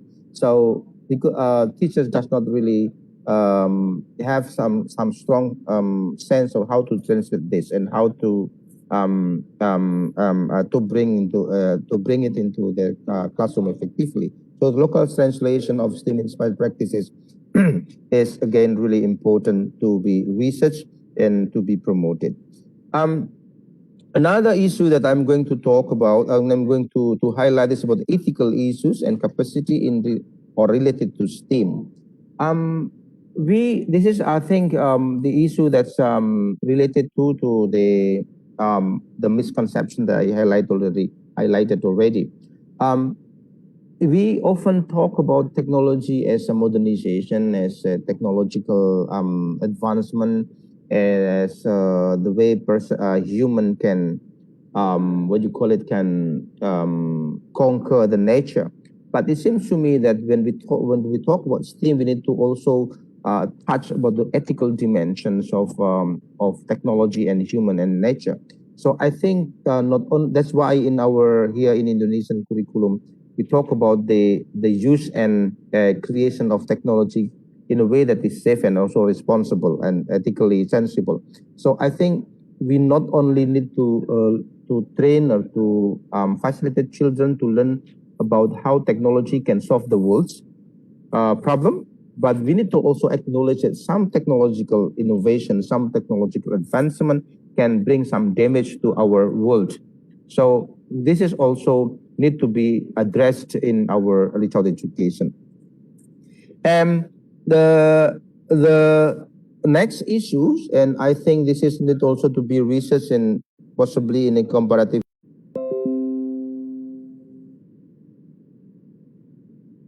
and development. So those countries with those kind of characteristic, normally they're going to promote STEAM literacy from very early age, very early age. So, but sometimes what we talk, this vision does not necessarily relate to each other.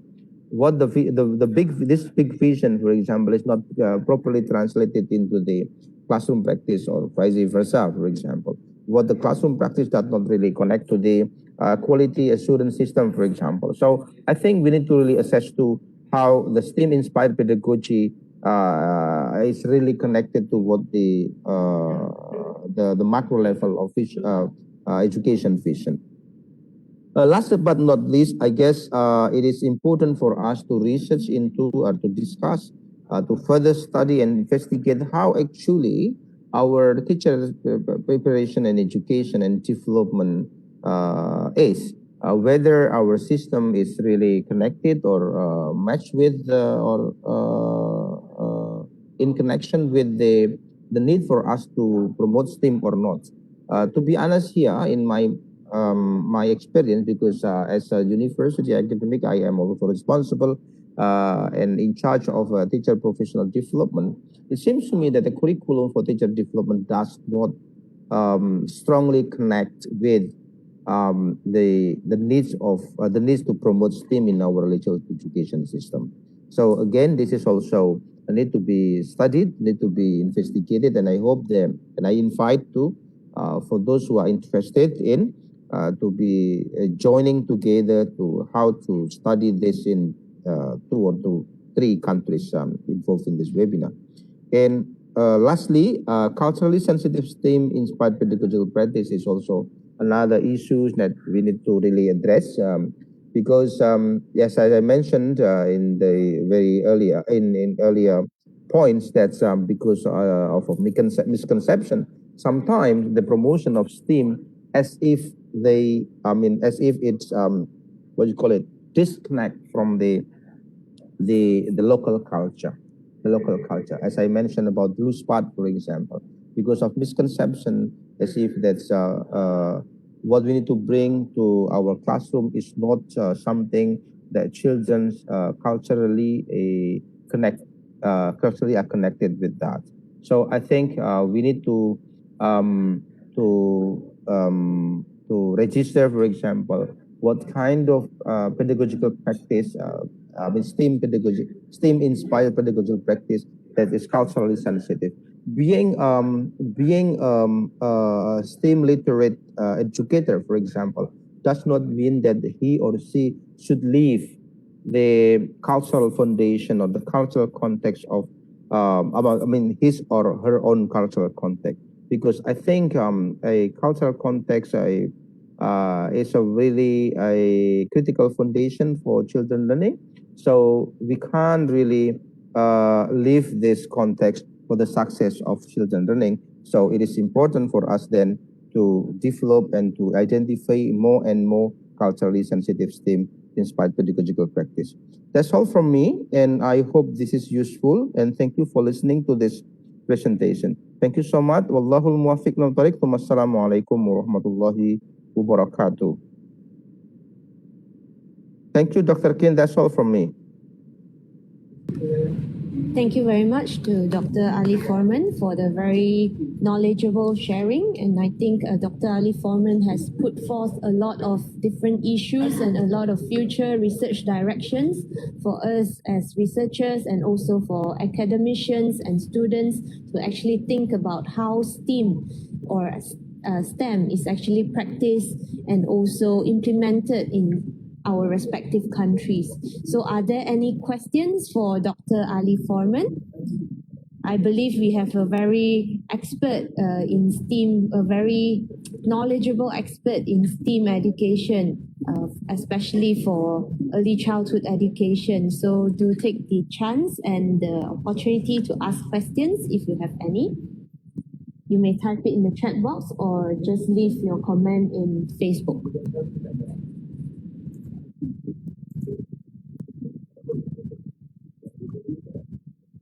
Oh, yes, we have one question from Siti Fitriyanti. Sorry if I pronounce your name wrongly.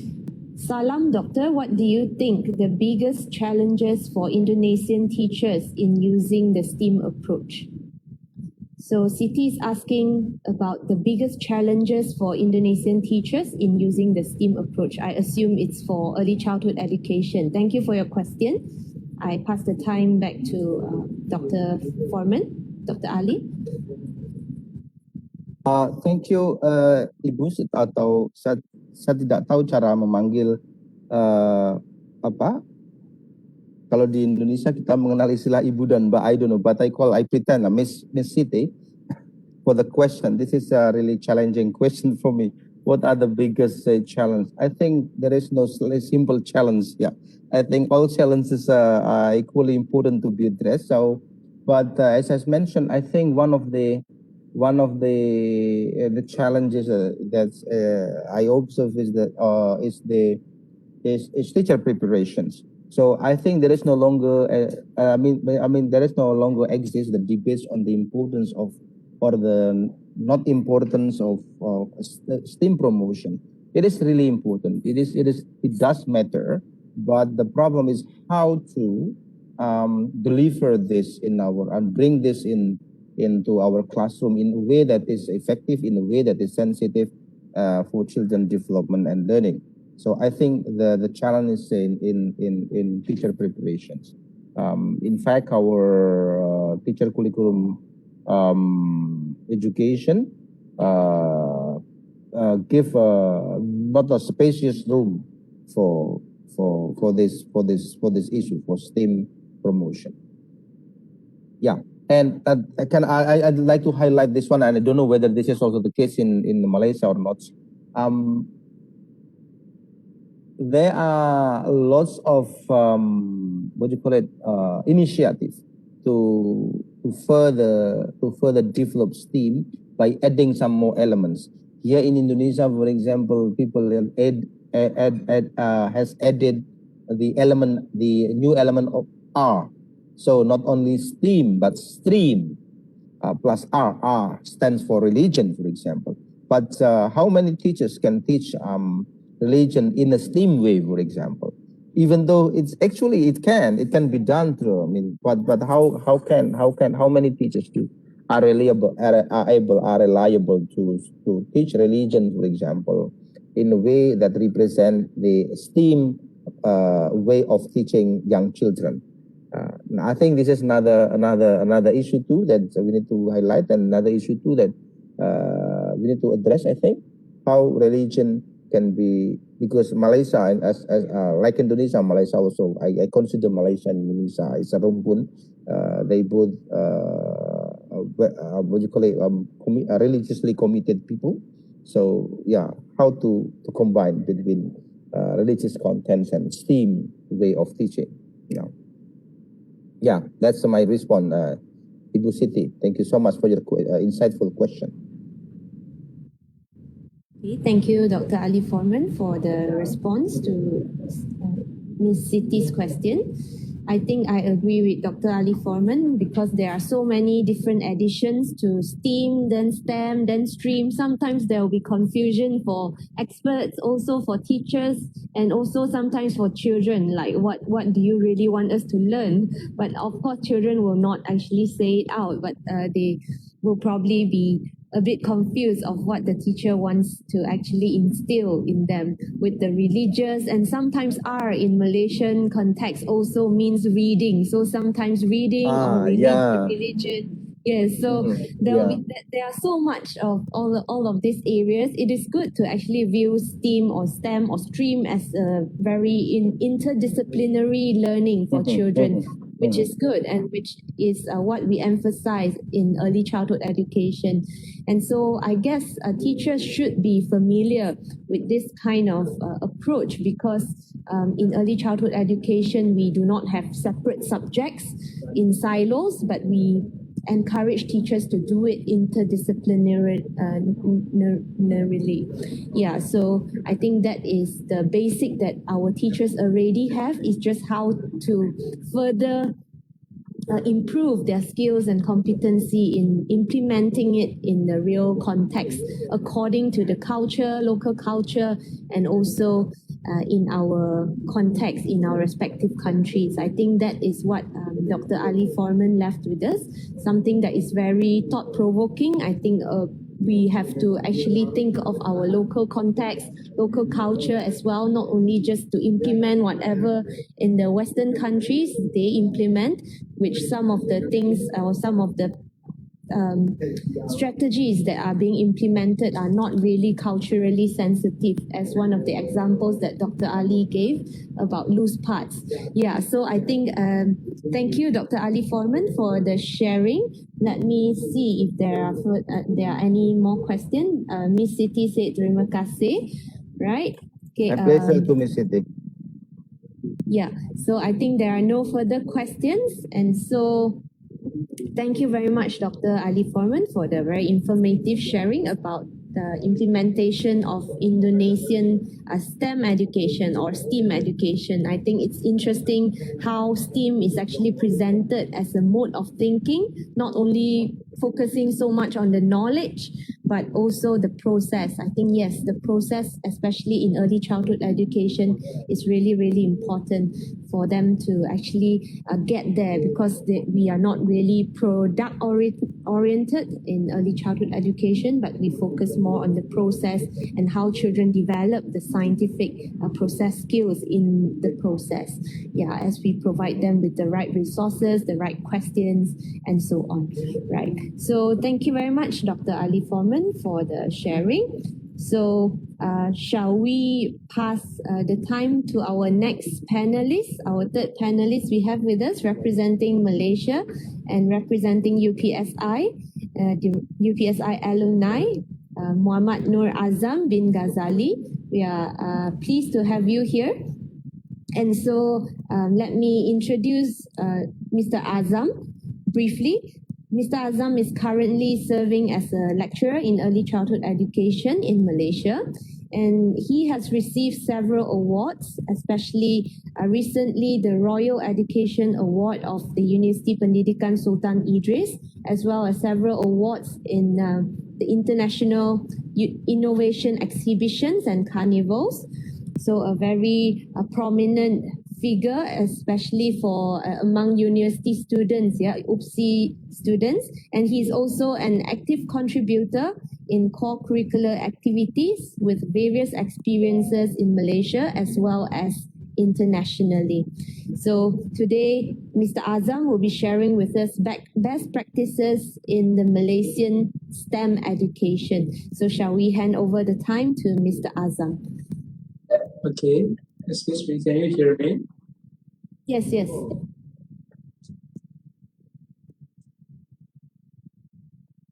Yes, Mr. Azam, we can hear you.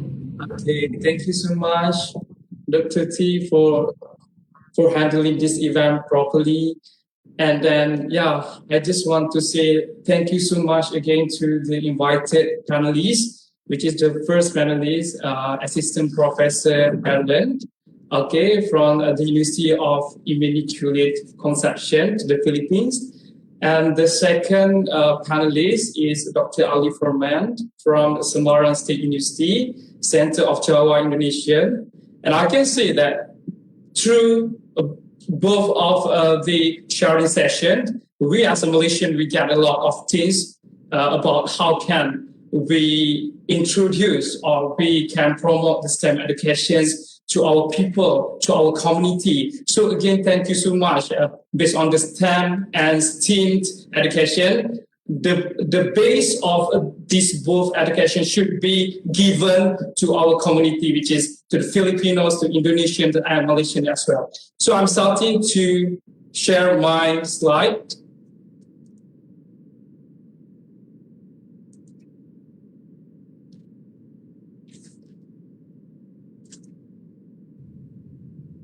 Mr. Azam, I think you have muted yourself. Can you hear me? Yes, now I can. Okay. So can you just see about the slide presentations?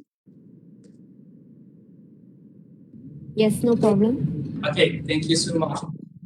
So before I begin my sharing session, I would like to say thank you also to Dr. Muhammad Razimi Hussein, which is the Deputy Director of Center of Pedagogical Research and Innovations, Sultan Idris Education University, and also to Honorable Dr.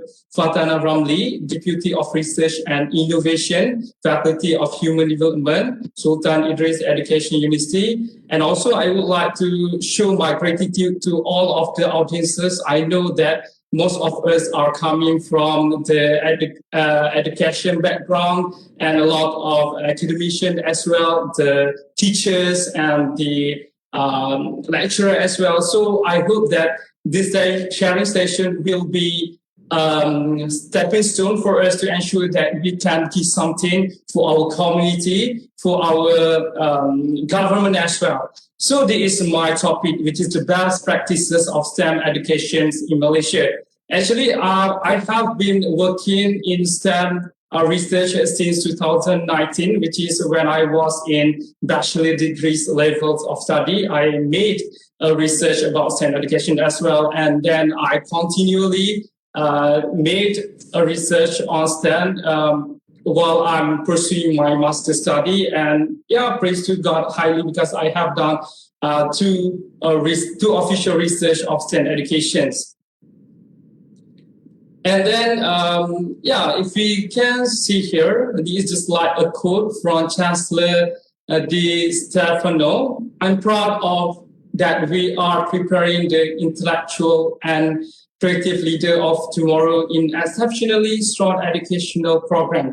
So if we can see here, which is the strong educational program, and we know that STEM education, STEAM education and STEAM educations are the most important educations that have been discussed by many countries in the world nowadays. Like right now, okay, Indonesians, Filipinos, and Malaysians, we are having to know more and more why STEM education is really important to our country, for our community, and for our future. So I'm just like thinking that if we as an educator or as a teacher or as a lecturer, we need to give more and we need to do lots of research regarding to STEM education, because based on the research made by United States of America Department of Commerce, they say that STEM occupations are growing at 24%, while other occupations are growing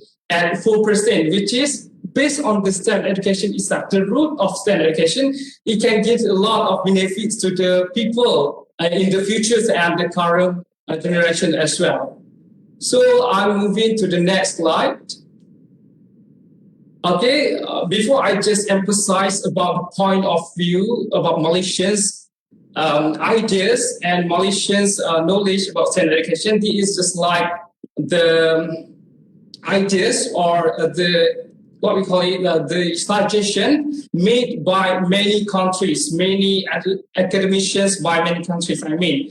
And the first one is many developed countries like UK, USA, Australia, and Canada have started introducing STEM in their early childhood education system, and is accordingly to Hassan et al. 2019. And based on my research as well, I saw that Australia has produced a very strong curriculum for their children or their childhood education students. So, which is in the curriculum of it, okay, the STEM education curriculum emphasize that they got integration of hands-on activity, which is starting from the early school level. Okay, the teacher need to integrate a lot of STEM subject to the student and ask them to do the activity regarding to the hands-on experience. And the second one is a real-world learning task, which is the curriculum also emphasizes about why the real-world learning task is important for them, because based on this research, okay, based on this point of view, and the researcher has emphasized about actually when the children started to get the real learning tasks, so in the future they will be able to produce more and depth of their knowledge, and then they can also generate their idea on how they can give something or on how they can share something to their countries.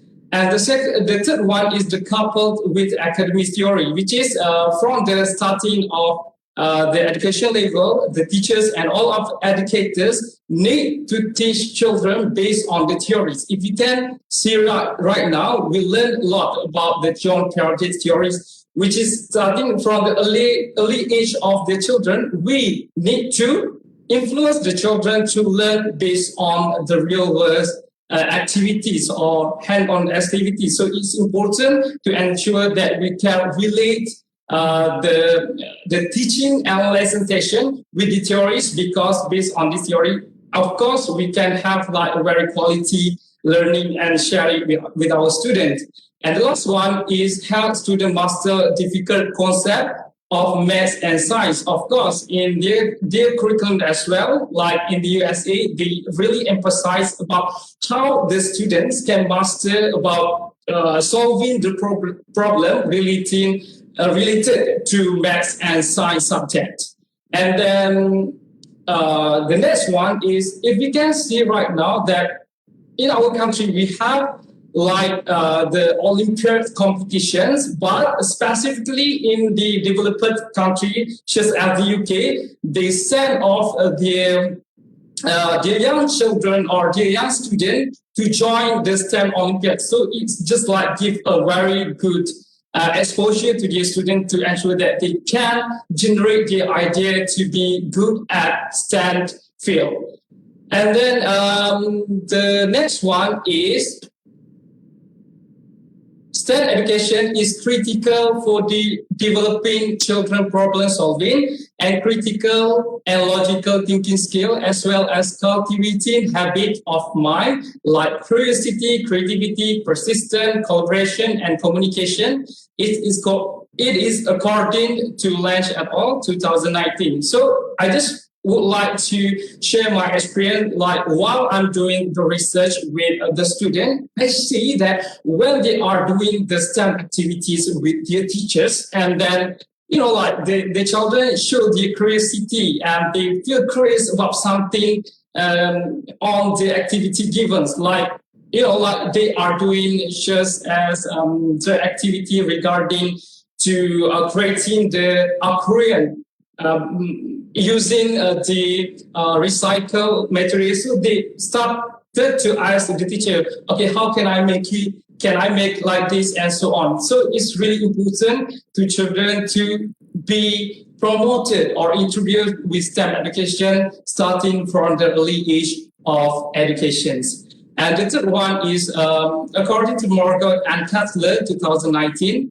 Teachers stress the relevance of student participation in STEM application activities as a key measure of their academic progress, which is in this research. The researchers, they emphasize about why teachers need to promote the STEM education to children and why the roles of students are really important to ensure that the STEM education can be connected with that. So based on my experience as well as a teacher, to ensure that STEM education can be beneficially giving something to our students, it of course the main role from the both sides of students and teachers are really important to ensure that STEM education can give something, can generate something from the minds of our students and from the idea of our self as an educators. And this next one is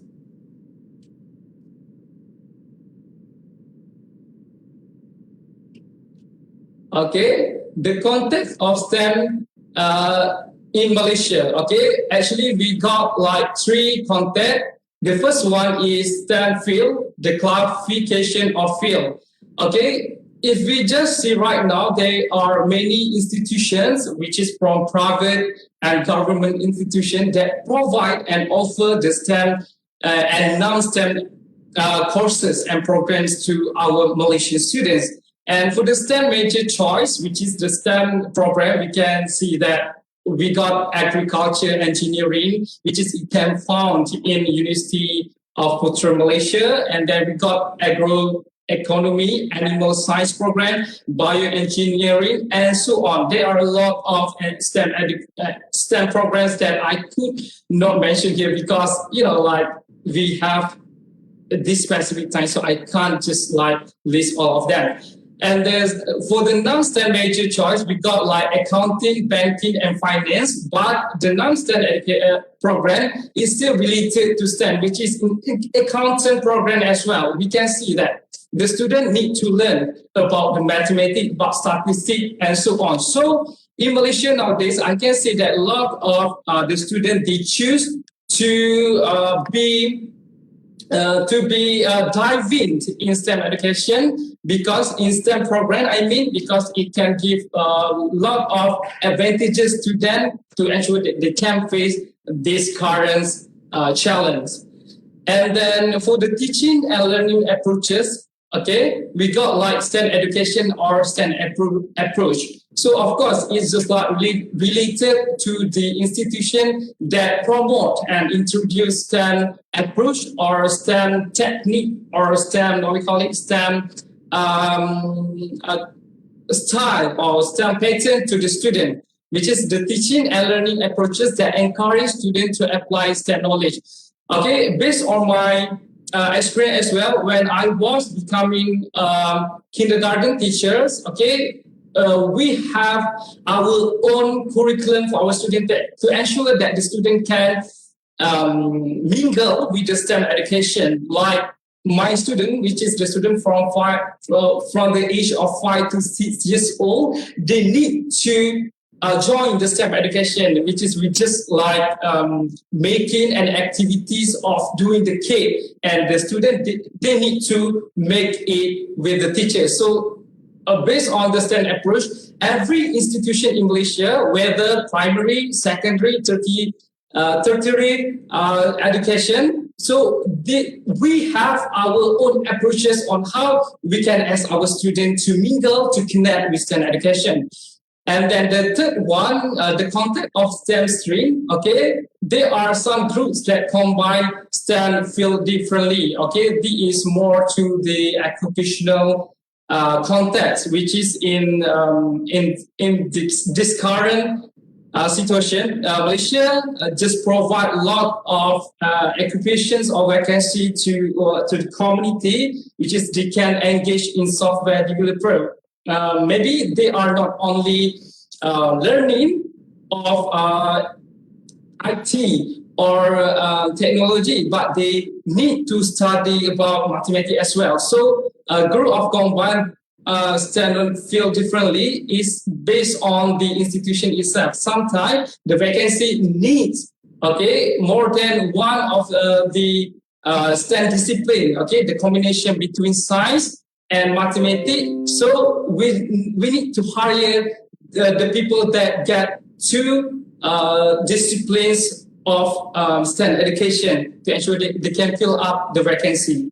Okay, the next one is, okay, so if we can see here, there is the logo about the Sustainable Development Goal. So when we are speaking about STEM educations, okay, it's related to Sustainable Development Goal, because in 2016, the 17th Sustainable Development Goal, SDGs of the 2030 Agenda for Sustainable Development was adapted by world leaders in September 2015 at the History United Nations Summit. Okay, I think that Malaysia has participated in this program as well. So they are discussing about what the importance of 17 goals for the community, for the world as well. And then I would like to emphasize about the SDG 4, which is quality education.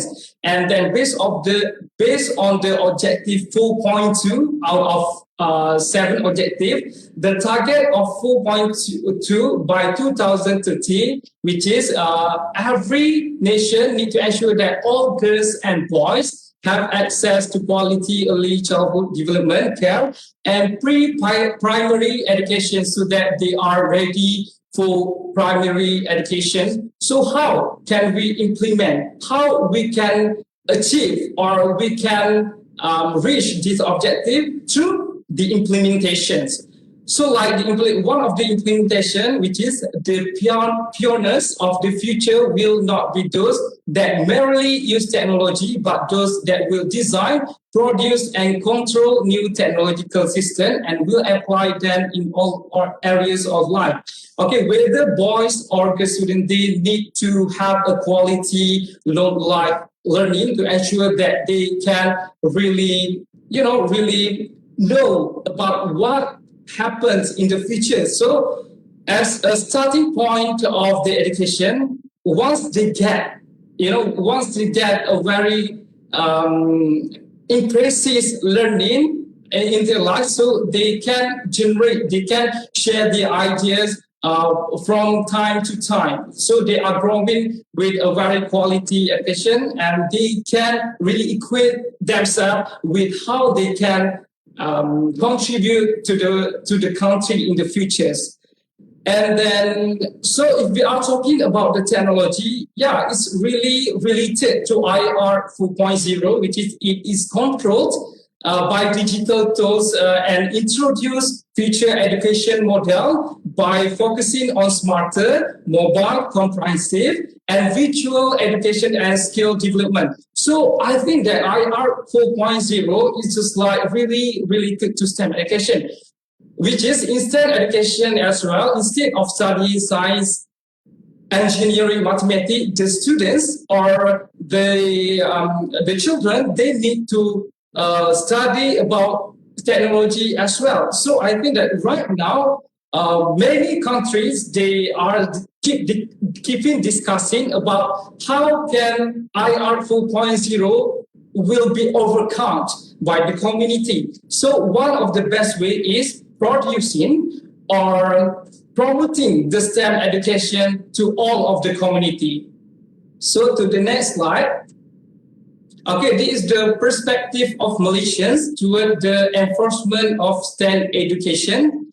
Okay, Malaysia places great importance on science, technology, engineering, and mathematics STEM education to meet the challenges and demand of a science and technology-driven economy. The government is very committed to strengthening STEM education by implementing relevant policy, strategy, and initiative. Okay, this is according to Saan at Fordley 2021.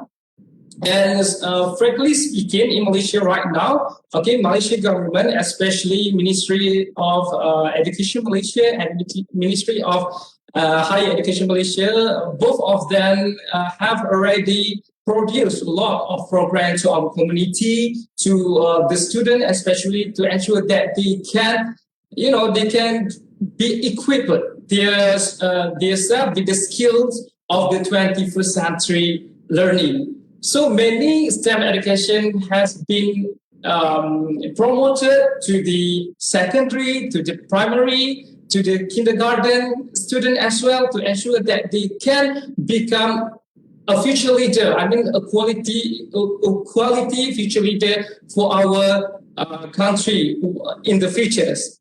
And then for the second one is current developments in Malaysia, on the other hand, show the deep interest of the Malaysian government to implement this approach. This is according to Bunyamin 2015. Yes, I can say that right now there are a lot of institutions, okay, whether private or government institution, we have already offered a lot of STEM educations or a lot of STEM programs to our community to ensure that they can really get or they can really gain many knowledge and information about how they can contribute or how they can create a better future for our Malaysia, for our nation, I mean. And then the third one is, according to Yayasan Petronas CEO, Lady Francis Sharia in ASWA 2020, okay, they believe that STEM education is important to address the increasing demand of skilled technical workplace as the country gears toward Industrial Revolution 4.0, IR 4.0, which is from the perspective of Petronas. Petronas is just like one of the oil and gas, I can say that the biggest oil and gas company in Malaysia, which is they offer the sponsorship for the student as well.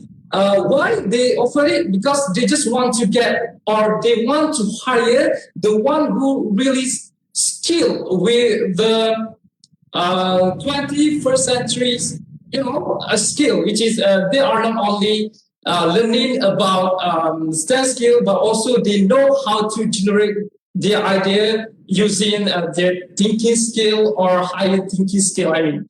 And the fourth one is Ministry of Education Malaysia, MOE, is working to build qualified staff and industry experts. And so the consolidation of STEM training in this country is one of our initiative. Yes, of course, that's why I told you just now, which is in Malaysia, we just have like the aspiration from our government, which is 16% of students, they need to choose science stream education level, and 40% of them, they can choose other stream, which is literature or art. So why our government do like this? Because we just want to empower students by using, by using the 21st century skills, like using their innovation skill, okay, using the creativity skill, okay, while they are learning at the school level. And then after that, after they just complete all of the education level, they need to work with our government or with our country. So based on the knowledge and information that they have been gained in primary, secondary, kindergarten or tertiary school, okay, so that they can apply what they have been gained. Okay, the next one is, okay, this is like the preliminary report, executive summary, Malaysia Education Blueprint 2013-2025, and this has been endorsed by the Ministry of Education Malaysia. So if we can, actually, there are 10 sheets that discussed by our government in this report, and the shift that I just want to emphasize here is about the shift one, okay, about providing equal access to quality education of an international standard, which is we just want to produce an international standard for our students that they can really able to, equip themselves with a lot of quality skill while they are studying in the institutions. Okay, so I just want to stress about the fourth point in this first sheet, which is strengthen STEM education. Yes, Okay, starting from the early childhood education, our government has endorsed that the institution in Malaysia, which is primary, nursery, and kindergarten, we need to introduce the activities to our students about STEM education. They need to not only just like just reading the book or just using the technique or method of chalk and talk, but there are a lot of another approaches that can really generate the idea of the student while they are having with the STEM education or STEM activities in the school. And the next one is there are three waivers emphasized and focused by NOE in the blueprint report, which is the wave one. Okay, it was established in 2013, 2015, which is STEM education quality improvement started by strengthening the curriculum testing and training of teachers and the use of multi-mode modeling. It's just like stepping stone for all of the educators and then teachers to ensure that they are having a very strong skill regarding STEM education or STEM activity. So our government give just like a reference for all of the teachers how the STEM education or STEM activity could be implemented in the school, which is for the primary, secondary, or kindergarten school.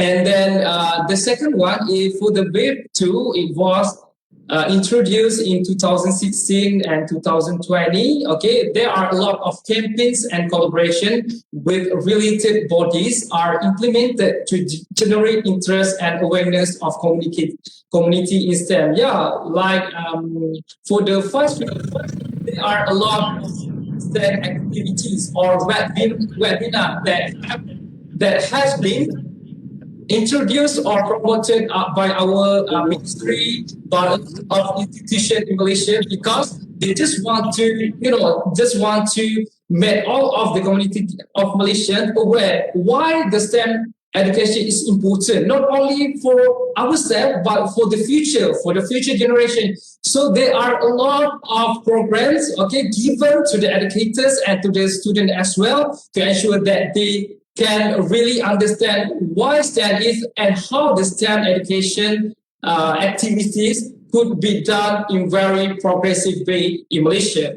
And the third one is that wave 3, which is it has been introduced in 2021 to 2025.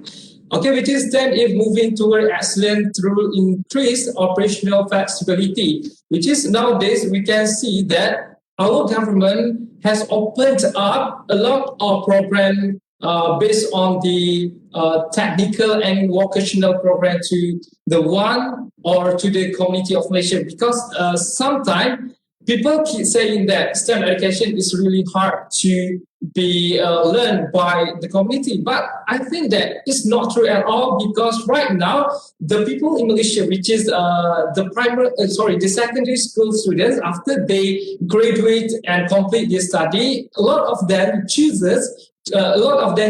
to join the program that offered by vocational institutions. So I think that Malaysia is moving forward to give or to offer the STEM education to all of Malaysian students. It's not really hard, but as long as the student themselves, they are interested to be one of the student in STEM, so they can or they are eligible to join the program of STEM.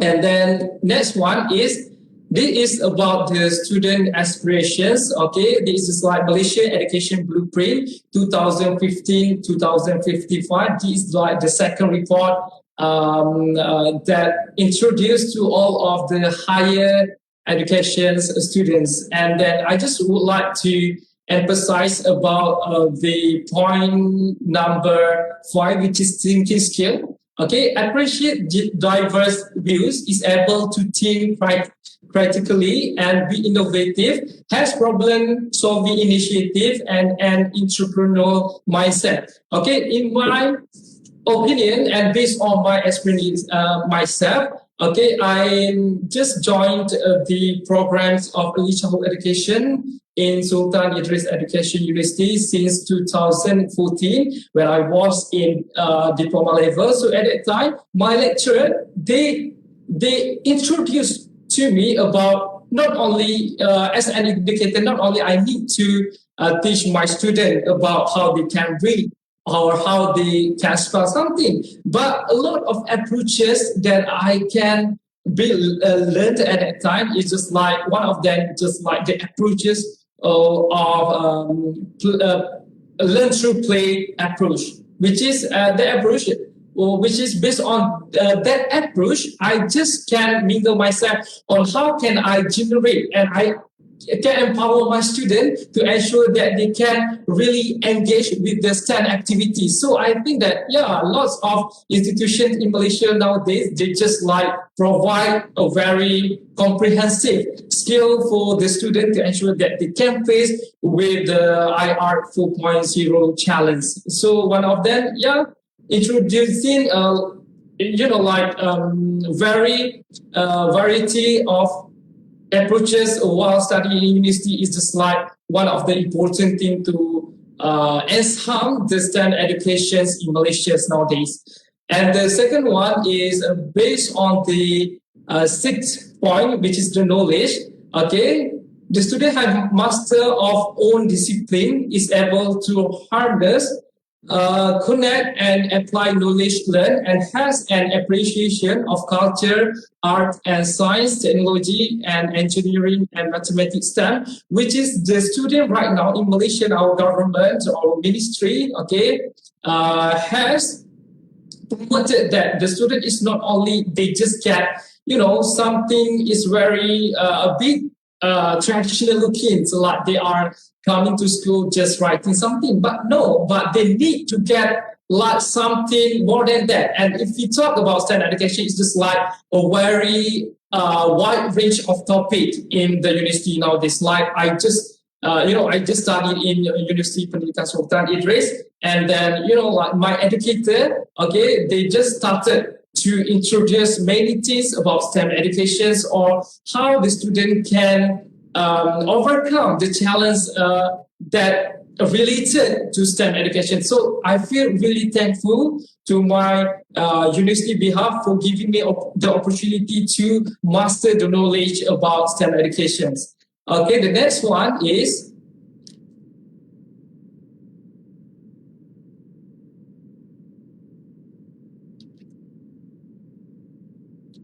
wait, it couldn't work.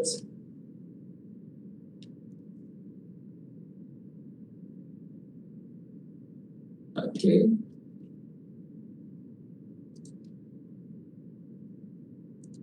Okay, so this is the getting formal educations. Okay, so actually we got like 5 formal educations, starting from early education, primary education, secondary education, post-secondary education, and higher education. Okay, I think that starting from the early educations, I engaged myself to be a practical teacher in private education previously, and I taught kindergarten students. At that time, okay, instead of becoming a teacher, I also need to help my students on how they can, use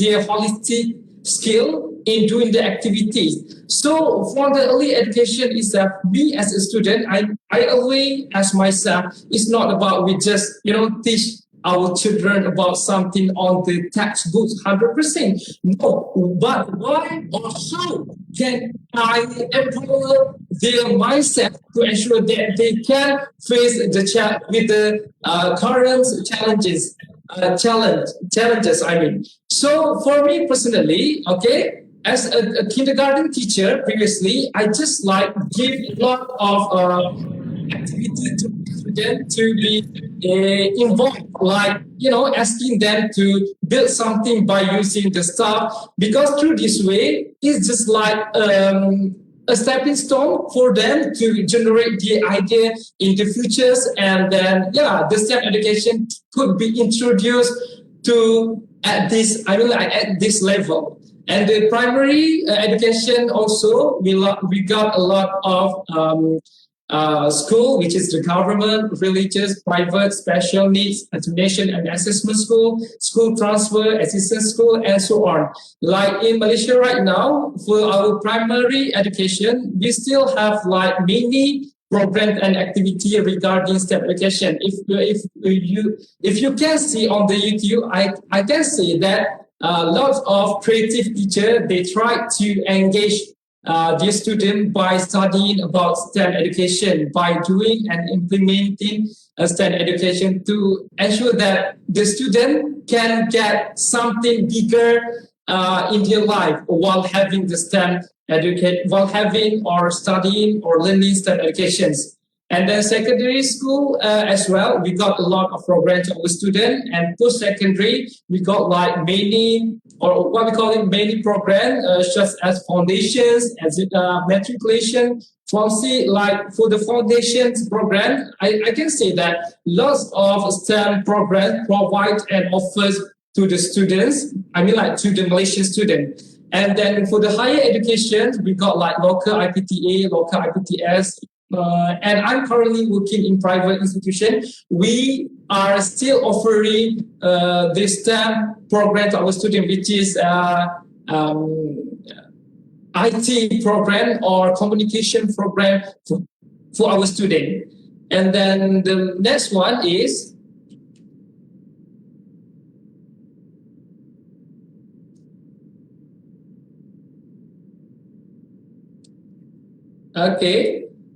this is the STEM education framework in Malaysia, and the SWAF from Ministry of Education 2013. At the stage of early childhood, to ensure that all of the community in Malaysia or in the Philippines or in Indonesia as well, this is just like a framework that we can together learn, or we can together implement in our respective countries, which is from the early childhood, we need to nurture and inspire interest.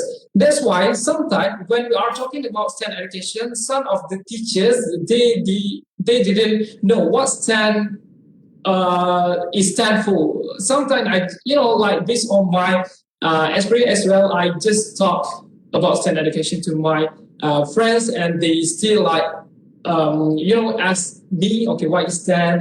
How does STEM education can be done?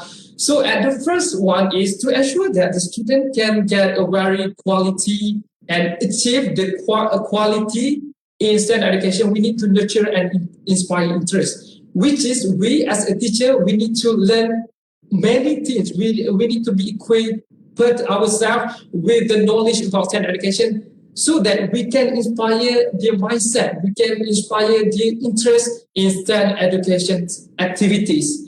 And then for the primary school, make connection or build foundations. Yes, of course, there are a lot of programs that the Ministry of Education Malaysia have provided to the primary students about STEM educations. And then the third one is the lower secondary. Still we got like a lot of STEM subjects, such as physics, chemistry, and then biology, science, and then many more. And for the upper and post-secondary, we need to enhance STEM skill. How? Based on the matriculation and foundation program, I believe that there are a lot of hands-on activities or assignment given to the student to ensure that they can really able to connect with STEM skills. And then for the third year education level, it's just like about the challenge and prepare, which is in the third year of education level, all of the students, they need to think, or they need to, they need to, justify themselves, based on their learning or based on their learning experience. They need to give something, to contribute something for the future of Malaysia. And then if you can see, the highest of this ladder, it is about industry and community, which is develop, advance, and innovate. And then STEM education actually can produce a lot of great future leader, okay, by being a good engineer, a very great doctor, or what we call it, a knowledgeable scientist, and so on. So through these all of education level, it can really prepare our students, our community, while having the STEM education skill. They are moving forward to be the best leader, to be the best worker or workforce for our nations. And then next, okay, this is just like National Preschool Standard Document.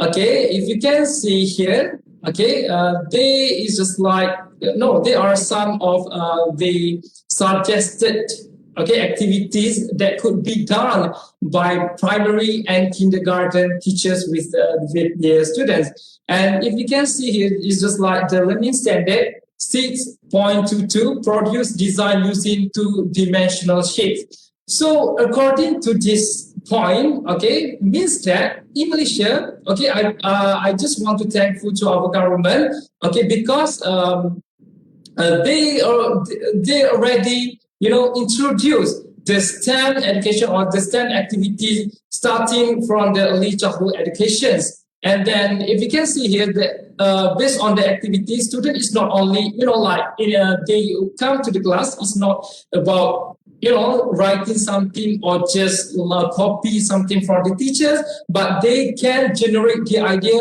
while having the activity, okay, producing design by using just as the Lego or block, and then they can generate the idea by, okay, you know, like sharing their idea or their pattern to their friends and teachers, how they can develop something. So I can say that this curriculum actually a benchmark for all of early childhood educators to ensure that we can really improve, or we can really give something impactful to our student by having a very quality learning. It's not about we just use like traditional method, like what I said just now, using the chalk and talk, but we are giving like the hands-on and the real-world solving activities to the student. They are having or they are doing something by generating the idea. I mean, and the next one is. Okay, this is just like the National Primary School curriculum. Okay, so if you can see here in the textbook, okay, the educators, the primary educators or teachers, they are suggested to do like the experiment to the children. Why it happens? Because based on this experience, okay, the student can show the curiosity on how they can, you know, they can get something input in more, we call in more impactful way. Okay, if they just like use themselves just to read about the experiment, so they don't know how they can solve the problem. They don't know how they can generate or share the problem. But when they are doing the activities, you know, the activities by having hands-on experience, so they know how they can do or they can, you know, they can solve the problem based on the activity. So it's important to all of educators to give the opportunity to the student to make the real activities if compared to just ask them to read the book. So it's really important. So I think that our ministry have done a very great job to all of educators.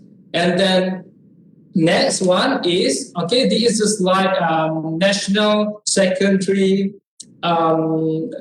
School Standard Curriculum, which is in the textbooks of our school. We still introduce to the student on how to do the activities, which is regarding to the real world activities. It's not about they need to read about the information on the textbook, but they need to do the activities with the teachers, how they can experiment something in a very hands-on way. And then the next one with this, just like like the score or the result of the PISA and TIMSS in Malaysia. Okay, if you can see here, the PISA score within in 2020 and 2018, there is just like an improvement. So in mathematics as well, and then in science as well. So in TIMSS score, mathematics, consider as rendah, science consider as low. Rendah is just like as low, but I'm pretty sure that our government is working drastically to, to empower the institution in order to give them, a very strong skill in STEM education. So I think that maybe in next few years, we can be in the top 3 countries in PISA and TIMSS result or the examinations. And then the next one is, there is a higher education student enrolled in STEM related discipline. The source of this information regarding to MOHE or Ministry of Higher Education 2015, which is the female students, they are actively showing their interest in STEM education, which is in science, mathematics and computer science, 15.54%. The female student get involved in this STEM field, which is in Malaysia, it's not about just only male that can join the STEM program, but female also they are given the advantage to be choosing what the program they are really like. For the engineering, manufacturing, and construction, there are 37.72% of the female students that choose this program. It means that for the engineering program or field, it's not about just male students that really love and interest to join it, but the female student as well, they show their curiosity and interest in engineering and manufacturing field. And then for the agriculture and veterinary, they are 55.19% of the female students, they are interested in this field. And then the last one is this, I can say that the most or the well-known program chosen by the female student, which is health and welfare, which is 75.89% of the female students choose this field.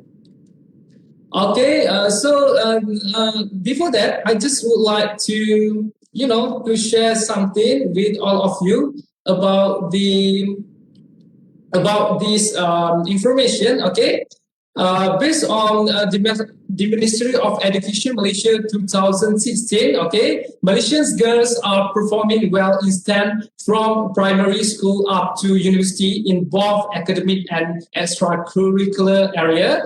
As of 2015, the enrollment rate was 84.6%. For preschool children, 98% for primary school, 92.5% for lower secondary, and 85% for upper secondary. Half of these children are girls, means that the empowerment of STEM knowledge is not dependent on boys or male students only, but the government is fairly giving the decision to all of the students. I would like to all of the students, whether they are female or male student. Thank you so much to our ministry. And then citing from the Education Ministry's 2020 annual report, the Science, Technology and Innovation Minister said the percentage of students in STEM was 47.80%, with 20.51% involving in pure science, while the remaining 26 0.67% was for technical and vocational education training and TVET. And I can say that, like the endorsement done by our ministry to ensure that STEM could be promoted well by offering the TVET program to our students is just like an extremely great effort done to ensure that we can produce quality future leader for our countries. And then if you can see here, it's just like the number of Malaysian students who believe they can complete their education to tertiary level, 72.6%, okay, Malaysia average, this is just like according to our Malaysia research, and 69% is according to OECD average. OECD average means that I think that 72.6% is just like a very huge amount that the students are really interested in STEM education programs. Okay, next. So this is just like based on my research, which is, I just did a research called the best practices of STEM education for early children aged 5 to 6 years old. So this is like based on my research, and then I just found out there are a lot of challenges faced by the Malaysian teachers or educators to ensure that we all can enforce the STEM education to our students. And it's not only, I can say it's not only faced by the by the kindergarten or preschool teachers, but it also faced by the educators from primary, secondary school as well. So the first challenge is the result of TIMSS and PISA revealed that Malaysian students lack of ability in doing problem solving. Okay, this according to UNUS 2018. Actually, this is the picture of my student, which is when I was becoming a kindergarten teacher, I asked my student to use their skill, which is the critical thinking skill. Okay, I give the space to the student to make or to create something by using their own idea, which is through this way they are starting to fall in love with STEM education, and they started to ask me, okay, when the activity can be implemented. Okay, they started as me because they really love when they are having hands-on experience. So to all of educators, to ensure that STEM education could be seen as what we call it as approach that can empower the skill of our student, we need to give the student the space and opportunity to do something with a very progressive way. It's not about using the textbook, the exercise book, but give them a very real life experience so they can handle it. I'm pretty sure they can handle it and they like to do it more and more in the futures. And then the second challenge, okay, if you can see here, is the majority of teachers feel the main challenge in implementing lesson and learning session towards STEM is the difficulty in providing appropriate teaching aid. It is according to Chakri and Han 2020. That's why, as a teachers, to ensure that we can, provide a very quality activity for our students regarding STEM education, we need to know about what STEM is. Sometimes, okay, like the teacher, they keep baffling themselves. Okay, STEM is just like about the activity that need to be integrated with 4 discipline. And some of the teachers, they say that, okay, just 2 discipline can be incorporated. And some of them just say that, okay, we just still can do it one topic from the STEM discipline, and it can be inserted with another discipline. I think that this sometimes just,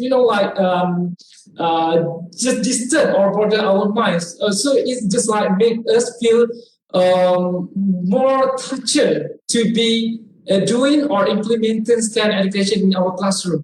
I think that it's not really important to think or discuss about how it could be cooperated, or it could be integrated. As soon as you have the topic and you just empower your student to use the idea to show the creativity in STEM education, it should be okay. Like, okay, if you just like me myself, if I just teach my student about the science subject, okay, I ask them to create like hot balloon car. So I ask them, okay, what the ideas of them to create sometimes they keep answering my question. So at this time, they can generate the idea, and this is just like STEM education.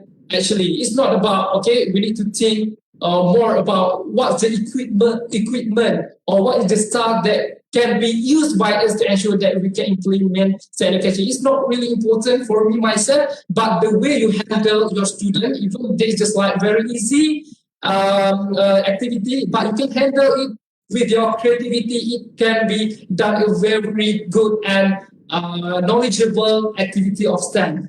And then the third one is, if you can see here, is due to the inadequate understanding of STEM, the science teacher in Malaysia encountered a problem when some teachers were required to teach STEM. Okay, it's according to Mahmoud et al. 2018. But I think that right now in this current year, 2022, okay, our government has already given a lot of programs or provided many programs to our educators to ensure that they can aware about the importance of STEM education, and so that they can apply the knowledge that they have been gained in the program that they join to their students. So it's really important for us, okay, instead of a science teacher, the mathematics or any kind of STEM field teachers, we need to engage ourselves with a very strong STEM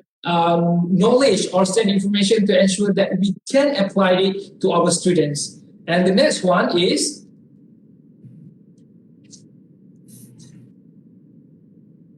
okay, this is the best practices of STEM education in Malaysia in the context of regional education. Okay, I would like to share the findings and the result based on my research. Okay, I think that, yeah, I would like to say that thank you so much to UPSI behalf for giving me the opportunity to get some of the best practices. Maybe it could be a reference, or it could be referred by the educators to our students later on. So this is like the best practice for early science. How can we implement science activity for our students? So I did from my data, which is from my finding, there are 3 best practices. The first one is using the experiment learning, which is in the classroom when we are talking or when we are discussing about the topic that we want to implement. Okay, we need to ask the student about how they, how they solve something, or what the idea of them about something. Like in this picture, you can see, okay, the teacher just like arrange three types of the box, and the box are about the shelter of animal differently. So at this time, okay, the teacher asked children to do their own experiment. Okay, for example, of if the elephant, where should it stay? Okay, either in the sea, or either on the sky, or in the forest, and so on. So they keep starting to do experiment themselves at this time.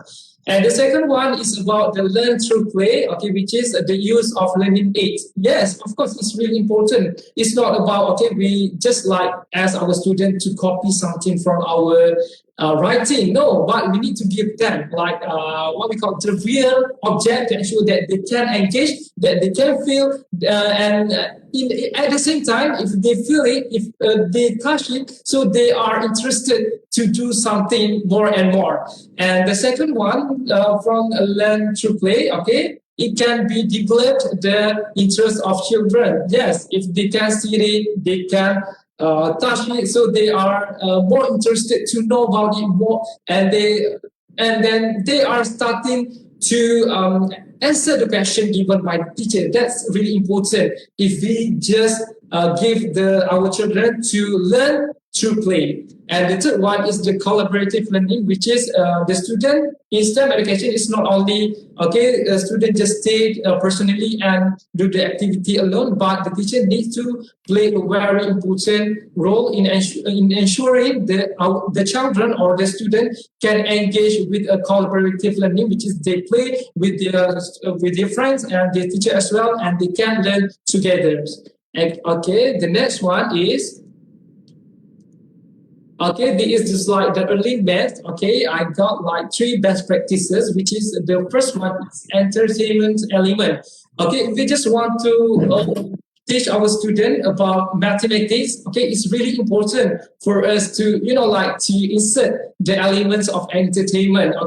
For primary, secondary, or tertiary education level as well, we can we can show or we can implement to our student by showing them about the entertainment element. If you can see here in the picture, the teacher, she sings a song with the student, and the student, follow what the teacher saying, and the student show a very happy face while having a song together with the teacher. And the second one is the same through learn through play, which is in mathematics. It's not about we ask our student to memorize about the formula. To ask the student, who is the quicker, who is the answer quicker, is the best student. Not like that, but we need to ask the student to play, while they are learning something. So through this way, it can developing the interest of children to learn more and more about their mathematics. And the last one is the term learning. Starting from in the classroom, we need to give our student an exposure about the thing that we want to choose. For example, for the introduction session of our learning, maybe we need to teach them about fruits, and starting to the what we call it, the lesson station, we need to teach them about fruit as well. And then for the closure part, yes, they need to learn about fruits more, because through this what we call it inline team learning, they can be understanding about what they have learned throughout the sessions. And then for the technological literacy, there are 2 best practices, which is the first one is the computer-based learning. The use of hardware. Sometimes if we don't give the chance to our children to use the hardware starting from their early school, so it's really hard for them to use technological stuff while they are moving to the primary or secondary school. So giving the early exposure to children to use the hardware such as the mouse, it can just like enhance their skill to be engaged in technological literacy more and more.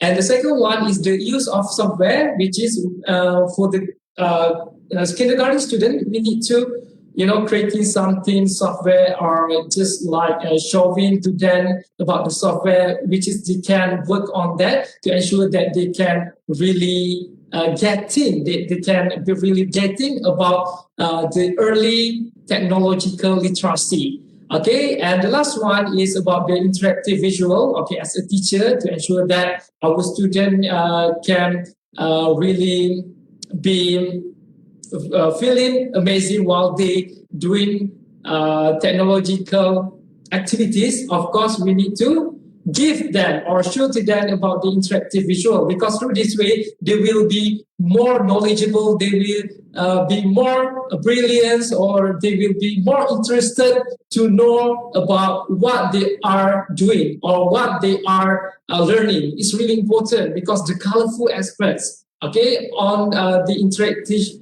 visual, just as in this PowerPoint, it can just like attract the student attention to learn about the topic given. And the last one is, this is about the early science, the early, I just need to change it. Okay.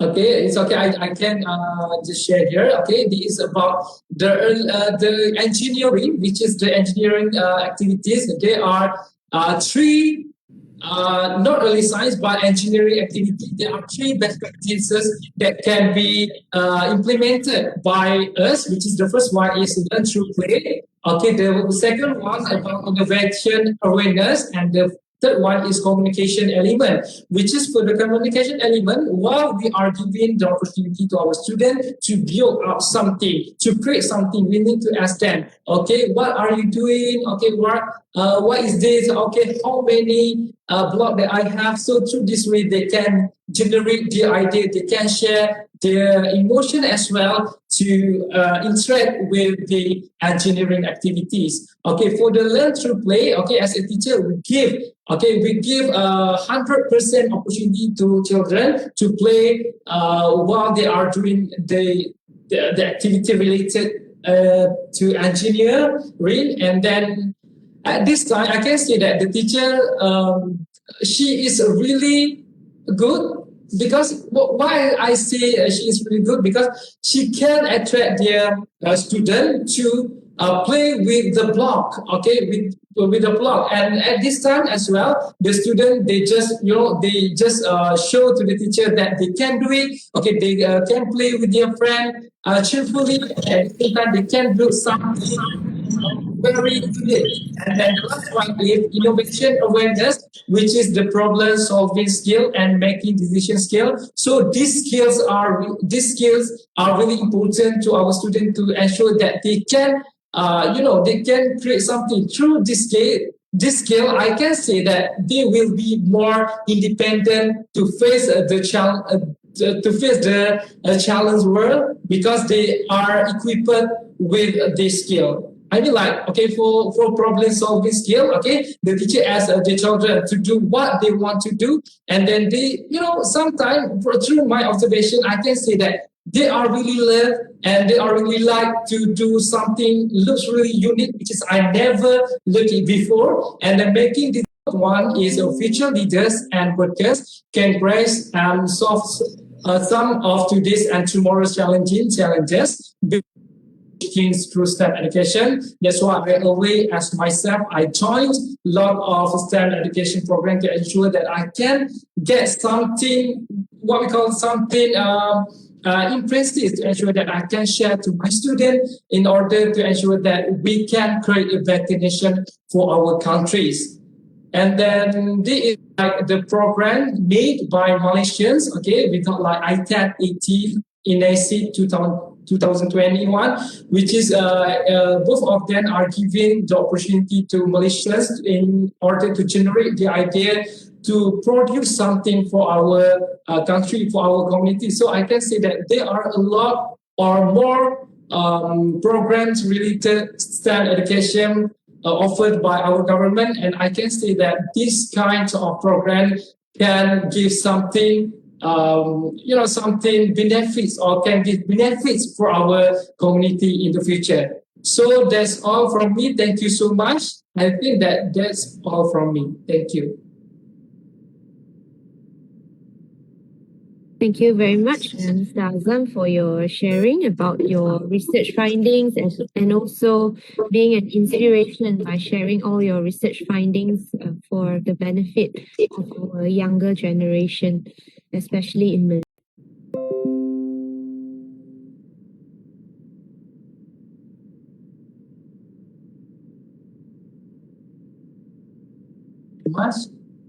Is there any questions from the audience to ask Dr. Azam? Doctor, I'm Mr. Azam. I'm not a doctor yet. Okay, thank you. Yes, Mr. Azam. That is fine, because I think young academicians and young teachers, young educators like you are really essential for our next generation children. Yeah, so to inspire more and more teachers and also students to learn.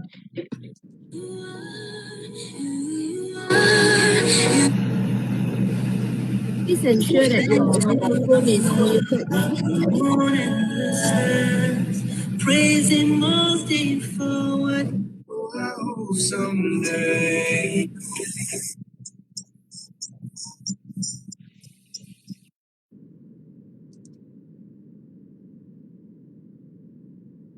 Okay, Doctor.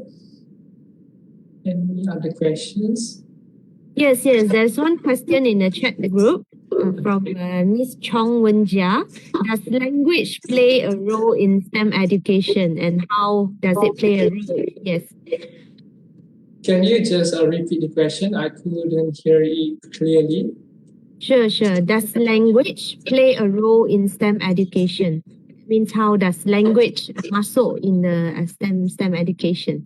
Okay, thank you so much. I think that yes, of course, language plays a very important role to ensure that STEM education can be done and implemented properly, which is like, okay, based on my experience, okay, I began a kindergarten teacher previously. So I just teach my student in English language sometimes. So the language here is really important because if we just like teach our children by using a very clear explanation so they can do the activity properly. For example, if you just want to ask them to do the activity about creating the aquarium, okay, using the recycle stuff. So the way we present or the way we explain to our student is really important. So for to do or to ensure that they can build something really well. So how the language plays or take part in this activity is like by having a very clear or by giving them a very simple explanations. So for me, like I think English or Bahasa Melayu or Bahasa Indonesia or Tagalog as well as teachers, we need to explain to our student properly. Okay, sometimes we could not ask our student to listen up to the long presentation or sharing for us because it sometimes just bother their mind to do the activities. Just like, okay, sometimes we have something or we have the stuff, okay, and then we explain at the same time. Like, okay, I got like the aquarium. This is the aquarium, and you can put something in this aquarium. So based on the observation, they can listen up to you, and so that they can apply what have been explained and observed, what has been explained by you and observed by them. So it's really important. The language is really important to ensure that they can really understand how they can do or they can interact with STEM educations. Thank you so much. Thank you, Mr. Azam, for the response to Ms. Chong's question. I hope that answered your question. I think Mr. Azam answered it in a very concrete way with example given, very practical. So thank you for the response. Are there any more questions before we end our webinar for today? One more question.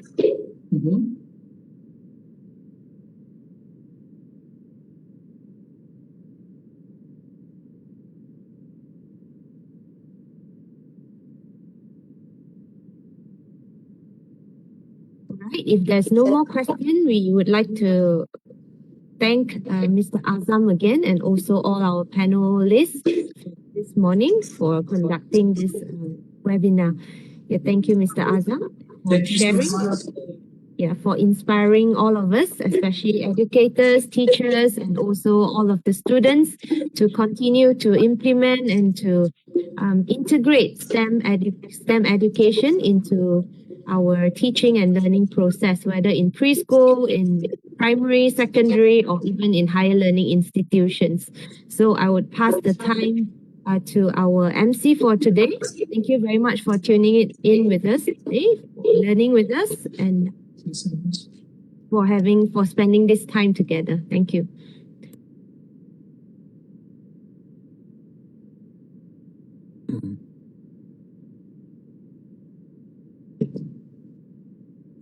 Can I take some time? Thank you so much, Brother Azam, for inviting me to this very insightful webinar. Okay, thank you to Dr. Dr. T for serving as our morning session moderator. Also, thank you to the members of our panel. Even though we are far away from each other, like me in Malaysia, Assistant Professor Elin in Philippines, Dr. Ali in Indonesia, but we can feel the energy that you are trying to transfer to our audience. Alhamdulillah. So I really appreciate all the members' contribution for our ceremony today. And I can say that I have learned a lot of things about STEM from our members today. So I hope that our audience also have learned a lot from them and can apply to our life, to our education, to start to do something for the STEM in our future. Without further ado, I'd like to invite Dr. Muhammad Razimi, CPRI's Deputy Director, to give the closing remarks. Please welcome. Bismillahirrahmanirrahim. Dear MC Dr. Fadil Hafiz Muttalib, dear Dr. Fatana Ramli, Deputy Dean of Research and Innovation, Faculty of Human Development, UPSI, that officiated the webinar in the morning, but I think she is no more in the WebEx. Dear Dr. Mazila Omar, Coordinator of Special Pedagogy Cluster, Kepri, as head of organizer for this webinar, Professor, senior lecturers, dear students, and respected audience. Assalamualaikum warahmatullahi wabarakatuh and salam sejahtera. Alhamdulillah, thanks be to God, because with His permission, we gather in the webinar of Closing the Research to Practice Gap, organized by the Center of Pedagogical Research and Innovation, Kepri, Universiti Pendidikan Sultan Idris. Congratulations and sabas to all that involved in this webinar. Thank you to the staff of Universiti Pendidikan Sultan Idris, especially the Center of Pedagogical Research and Innovation, for their commitment and dedication in organizing the webinar. It is hoped that this webinar will be able to be a platform in knowledge sharing and discussion for academics and pedagogy aspects in particular. In elevating education and strengthening humanities education in line with the National Education Philosophy and the Malaysian Education Development Plan. Kepri, led by a director and deputy director, assisted by the 4 coordinator of pedagogy cluster, has a strategic plan to drive research, provide world-class facilities, there is, for example, future classroom, and plan consultancy services to all educators in Malaysia and all over the world. In addition, Kepri will also collaborate with external agencies such as the Malaysian Prisons Department, State Education Department, Malaysian Ministry of Education, Malaysian Institute of Teacher Education, including IPTA, IPTS, in and outside the country, as well as corporate bodies such as CIMB Bank, SW Corporation, etc., to improve and explore the latest professional and pedagogical practices among teachers. My hope is that Kepri will be able to shoulder its responsibilities as a center for pedagogical research and innovation in the face of ever-changing education by diversifying activities and establishing smart partnership with various stakeholders in exploring the latest pedagogy. I'm confident that this webinar will provide,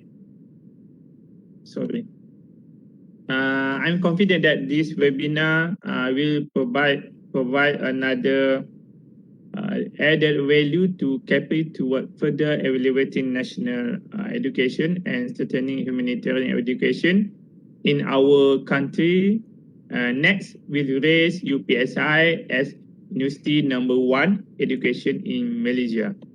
Before I end my speech, once again, I would like to congratulate all parties involved in the webinar, namely committee members, moderators, panelists, assistant panelists. First panelist, Assistant Professor Helena from from University of Immaculate Conception, Philippines. Dr. Ali Foreman from University Semarang, Indonesia, and Mr. Muhammad Noor Azam Ghazali from UPSI alumni. We've conveyed about the best practices and STEM education or STEAM education in Indonesia, as well as the Center of Pedagogical Research and Innovation and the success of organizing the webinar this time. With that, I close this webinar. Thank you. Wabillahi taufiq wal hidayah. Wassalamualaikum warahmatullahi wabarakatuh and selamat sejahtera. Waalaikumsalam warahmatullahi wabarakatuh. Waalaikumsalam warahmatullahi wabarakatuh. Ladies and gentlemen, the Malay webinar has come to an end. The ceremony expresses its gratitude to all those attended the success of the ceremony this morning. The ceremony continued with a photo session. I would like to ask a commitment from all the participants. Please switch on your camera. The ceremony invites all guests of honor to participate in a photo session.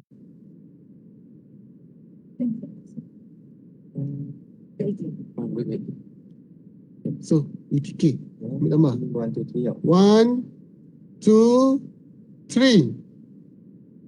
Okay, smile for another one.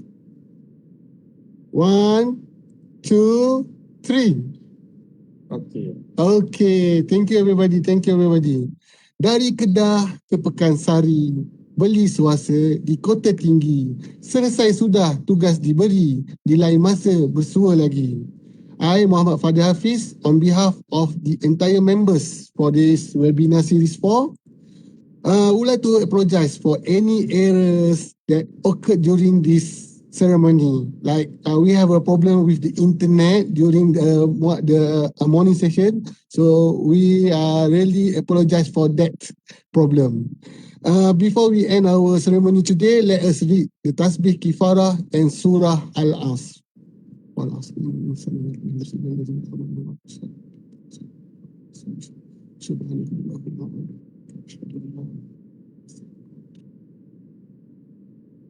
Wabillahi taufiq wal hidayah. Wassalamualaikum warahmatullahi wabarakatuh. Thank you everybody. Waalaikumsalam warahmatullahi wabarakatuh. Thank you so much, Dr. Bye-bye. Bye. Thank you to all of you. Thank you, Dr. Ruslan. Thank you. Okay, thank you, Azam, Prof. Hamelin, Dr. Ali Proman. See you again. See you again, Okay, Ibu. bye-bye. Yeah. Thank you very much. Thank you so much, Brother Azam. Thank you so much, Selamat Dr. Kim. berpuasa to all of you for Muslim. Happy fasting. Yeah, you too. You, marhaban ya Ramadan. Ramadan Mubarak. Ramadan Mubarak, everyone. Thank you so much. Have a nice day. Take care. Stay safe. You too, Brother Azam. Assalamualaikum. Waalaikumsalam warahmatullahi wabarakatuh.